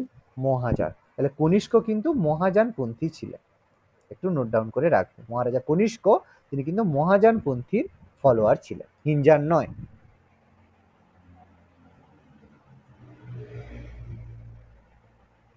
আচ্ছা, লাস্ট অফ অল আমরা একটু ডিসকাস করে নিই যে বৌদ্ধ ধর্মে যে ত্রিপিটকের কথা আমি অলরেডি বলে দিয়েছি। এখানে আমি ছোট্ট করে আর একটু কথা বলে দিই। ত্রিপিটক বলার পরে আমাদের আর একটু জিনিস থাকবে, সেটা বৌদ্ধ ধর্মের বিভিন্ন বই সম্পর্কে বললেই আমাদের টপিকটা ফুল কমপ্লিট হয়ে যাবে। এই যে ত্রিপিটক, 3টে পার্ট, একটা হচ্ছে সুক্ত পিটক, আর একটা হচ্ছে বিনয় পিটক, আর একটা হচ্ছে অভিধম্ম পিটক। ঠিক আছে, প্রত্যেকেই জানি। এবার ত্রিপিটক, পিটক কথার অর্থ কি? চুরি। ঝুড়ি বা বাস্কেট। পিটক কথার অর্থ হচ্ছে ঝুড়ি বা বাস্কেট, খুব ইম্পর্টেন্ট। পিটক কথার অর্থ হচ্ছে ঝুড়ি, বা যেটাকে আমরা বাস্কেট বলে থাকি। পিটক কথার অর্থ হচ্ছে ঝুড়ি বা বাস্কেট। আমি বারবার কথাটা রিপিট করছি, কারণ যদি বারবার কথাটা কানে যায় মনে থাকবে। ঠিক আছে, এটা সব থেকে বড় টেকনিক পড়ার জন্য। রেকর্ডিং বা ক্লাসকে আমি কেন বলি বারবার প্রেফার করি, কানে যতবার শুনবে তত জিনিসটা মনে থাকবে। যতই পরে পড়ো মনে থাকবে না, মনে থাকবে না, ভুলে যাবে। পিডিএফ পড়ো, যাই পড়ো, যেখানেই পড়ো, মনে রাখতে পারবে না, দুদিন পরে ভুলে যাবে। কিন্তু কানে যেটা শুনবে, এটা যদি কষ্ট করে হলেও একটু মন দিয়ে শোনো, এটা তোমার মনে থাকবে। মুভি, এই জন্য আমাদের মুভি মনে থাকে অনেক দিন ধরে, কিন্তু বই পড়লে সেটা বেশি দিন মনে থাকে না। এটা সব থেকে বড় আমাদের ড্রব্যাক। তো যাই হোক, সুক্ত পিটকের রাইটার কে? আনন্দ। আনন্দ, তাই তো? তাহলে সুক্ত পিটকের বিষয়বস্তু কি? গৌতম বুদ্ধের উপদেশাবলী। লিখে দিয়েছি, গৌতম বুদ্ধের উপদেশাবলী। যে উপদেশ দিয়েছে গৌতম বুদ্ধ যে উপদেশ দিয়েছে, সেই উপদেশাবলী। বিনয় পিটকের সংকলন কে করেছে? উপালি। উপালি। বিষয়বস্তু কি? বৌদ্ধ সন্ন্যাসীদের বাণীগুলো সংকলন করে। পালনীয় কর্তব্য। আমি লেখালাম তো এক্ষুনি, এই দেখো এখানেই লিখিয়েছি, লিখেছি, এই যে হ্যাঁ স্যার। লিখেছি, দেখেছো? এতবার ভেঙে ভেঙে এত কষ্ট করে বলছি, তারপরে দেখো এরকম ভুলে যাচ্ছে, দেখেছো? আর তারপরে তোমরা ভাবছো যে শুধু পড়ে নিয়ে মনে রেখে দিবে, এত সহজ ব্যাপার মনে রাখা? তাহলে আমি কেন এতক্ষণ 2 ঘন্টা ধরে তোমাদের পেছনে বকছি? চেষ্টা করছি তোমরা যাতে একটু বোঝো, একটু বোঝার চেষ্টা করো। নাহলে আমি মানে আগে যেরকম মেথডে আগে তোমাদের পড়াতাম, তো অনেকের সেটা পছন্দ। তার কারণ কি? খাটনি নেই না, শুনে নেবো কানে, একটু গল্প শুনে নেবো, এতে তো আমার খাটনি বেশি হচ্ছে, বেশি টাইম দিতে হচ্ছে। তবু আমি তোমাদেরকে এটা কেন করাচ্ছি, তার একটা বড় কারণ হচ্ছে এতে তোমরা অন্তত কিছু মনে রাখতে পারবে। আগের টেকনিকটা মনে রাখার থেকে বেশি ভুলে যাওয়ার টেকনিক বেশি ছিল, ভুলে যাবে বেশি। আর এটা হচ্ছে বসু বন্ধু। অভিধম্ম পিটকে কি জিনিস নিয়ে আলোচনা করা হয়েছে? এটা মনে রাখবে, এখানে আলোচনা করা হয়েছে বৌদ্ধ দর্শন সংক্রান্ত আলোচনা, বৌদ্ধ ফিলোসফি, বৌদ্ধ দর্শন, বুদ্ধিস্ট ফিলোসফি সম্পর্কে আলোচনা করা রয়েছে। বৌদ্ধ দর্শন, বলো। নীতিগুলো ওইগুলো তো? না, নীতি নয়, অ্যাকচুয়ালি নীতি বলবো, হ্যাঁ নীতি বলতে পারো, অসুবিধা নেই। বৌদ্ধ দর্শন, ফিলোসফি, ঠিক আছে? দর্শন বা ফিলোসফি, বুদ্ধিস্ট ফিলোসফি, হ্যাঁ নীতি, হ্যাঁ একদম তাই বলবো, কোনো সমস্যা নেই। দেখো, আশা করি এতটা প্রত্যেকে লিখেছো। হ্যাঁ স্যার। লিখেছো প্রত্যেকে? Last of all again. আচ্ছা, লাস্ট যেটা আমরা ডিসকাস করি, যে কিছু বুকস, কিছু বই যেটা ত্রিপিটকের বাইরের, কিছু বৌদ্ধ বই, কিছু বুকস সম্পর্কে আলোচনা করব, যেটা বৌদ্ধ ধর্মের বই। এটা করলে আমাদের আজকে টপিক এখানে কমপ্লিট, এরপর আর আমাদের কিছু করার নেই। তো বুকসের মধ্যে প্রথম আমি অলরেডি বলেই দিয়েছি, হিনজান মহাজানের কথা বলেছিলাম। সরি, হিনজান মহাজান না, সরি, দীপবংশ মহাবংশ বলেছিলাম। দীপবংশ মহাবংশ কিসের ইতিহাস রয়েছে? শ্রীলঙ্কা। শ্রীলঙ্কার ইতিহাস। দীপবংশ মহাবংশ, শ্রীলঙ্কার ইতিহাস সম্পর্কে আলোচনা করা রয়েছে দীপবংশ মহাবংশতে। এবার এটা কোন ভাষায় লেখা, এটা আমাদের আসল কোশ্চেন। এটা আমাদের পালি ভাষায় লেখা, কারণ সেই সময় তো পালি ভাষাতেই হতো, ঠিক আছে? পালি ভাষাতে হতো। এটা হচ্ছে সিংহলের ইতিহাস, শ্রীলঙ্কার ইতিহাস সম্পর্কে আলোচনা করা হয়েছে। নাম্বার 2,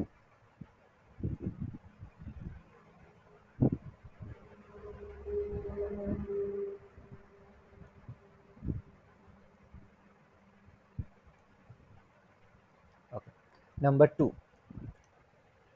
মিলিন্দ পনহো। বলো তো, মিলিন্দ পনহো রাইটার কে?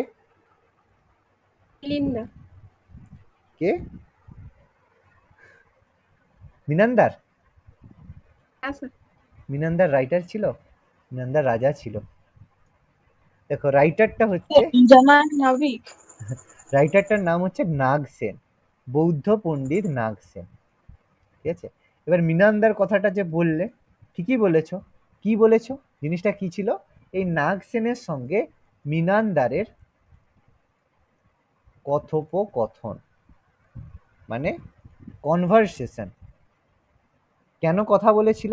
কারণ মিনান্দার কি করেছিল, নাগ সেনের কাছ থেকে বৌদ্ধ ধর্মে দীক্ষিত হয়েছিল।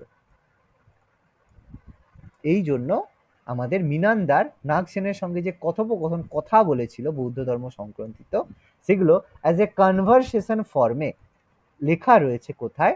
মিলিন্দ পনহোতে। তাহলে এটা কি? বৌদ্ধ ধর্মে দীক্ষিত হয়েছিল মিনান্দার। মিনান্দার কে ছিল? ব্যাকট্রিয় গ্রিক রাজা। ব্যাকট্রিয় গ্রিক রাজা বলতে কাদেরকে বলা হয়? আলেকজান্ডার যখন ভারত আক্রমণ করেছিল, ভারত ছেড়ে সে যখন চলে গিয়েছিল, কিছু গ্রিক প্রশাসককে ভারতে নিযুক্ত করে গিয়েছিল, তাদেরকে বলা হয় ব্যাকট্রিয় গ্রিক রাজা। এরকম ব্যাকট্রিয় একজন গ্রিক রাজার নাম ছিল মিনান্দার। সেই মিনান্দার বৌদ্ধ পণ্ডিত নাগসেনের কাছ থেকে বৌদ্ধ ধর্মে দীক্ষিত হন, সেটা আমাদের মিলিন্দ পন্হ বইতে লেখা রয়েছে। এই মিলিন্দ পন্হ বইটা কোন ভাষায় লেখা হয়েছে বলতে পারবে? বইটা লেখা হয়েছিল সংস্কৃত ভাষায়। ওকে, সংস্কৃত ভাষায় এই বইটা অরিজিনাল লেখা হয়েছিল।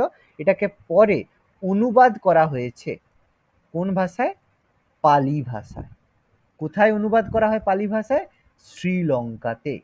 শ্রীলঙ্কাতে এই বইটাকে পালি ভাষায় অনুবাদ করা হয়েছে। দেখো এতটা অবধি আশা করি প্রত্যেকে নোট ডাউন করেছো। হ্যাঁ স্যার। করেছো? দেখো ইনফরমেশন গুলো কিন্তু স্পেসিফিক, খুব ভালো করে মনে রাখতে হবে, খুব ভালো করে মনে রাখতে হবে জায়গা কোথায় কি হলো। তাহলে মিলিন্দ পন্হ রাইটার কে হলো? নাগসেন। আশা করি আমরা পরের দিন কোশ্চেন করব, অ্যান্সার যেন পাই আমি প্রত্যেকের কাছে। নাম্বার 3, এটা হচ্ছে মহাবস্তু। একটা বুক হচ্ছে মহাবস্তু, বলতে পারবে রাইটার কে? মহাবস্তু, মহাবস্তু রাইটার হচ্ছে নাগসেন। এই নাগসেন লিখেছেন মহাবস্তু। কোন ভাষায়? সংস্কৃত ভাষায়। এর বিষয়বস্তু কি? এই বইতে গৌতম বুদ্ধের অলৌকিক ক্ষমতা সম্পর্কে বলা হয়েছে, যে গৌতম বুদ্ধের কাছে কিছু অলৌকিক ক্ষমতা ছিল।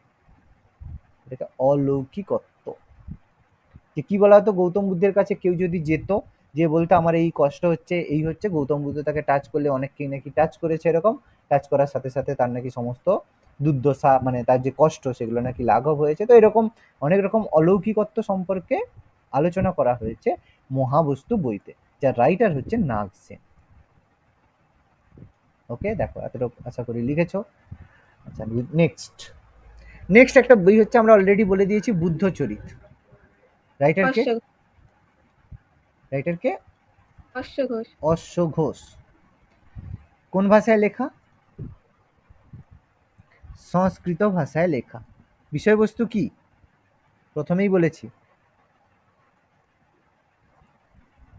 হ্যাঁ, বিষয়বস্তু কি? গৌতম বুদ্ধের জীবনী লিখেছি, বলেছিলাম প্রথমে জাতকের গল্প আর বুদ্ধচরিত বলার সময়। আজকেই পড়ানো, আজকেই ভুলে গেছো, দেখেছো? আজকেই পড়ালাম, আজকেই ভুলে গেছো। আর তোমাদের কাছ থেকে আমি এক সপ্তাহ আগের পড়া জিজ্ঞেস করলে পাবো? সেটা তো আমারই বোকামি না, মূর্খামি, যে তোমরা আগের পড়া দেবে আমাকে, আমি সেটা ভাববো। চলো নাম্বার 5,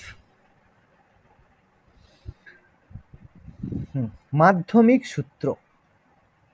নাগার্জুন। মাধ্যমিক সূত্র হচ্ছে নাগার্জুন।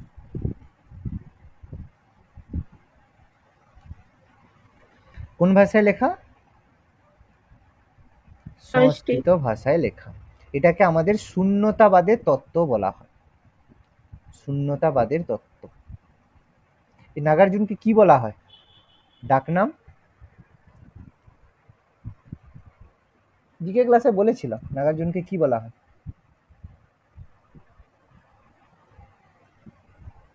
কি বলা হয় নাগার্জুনকে?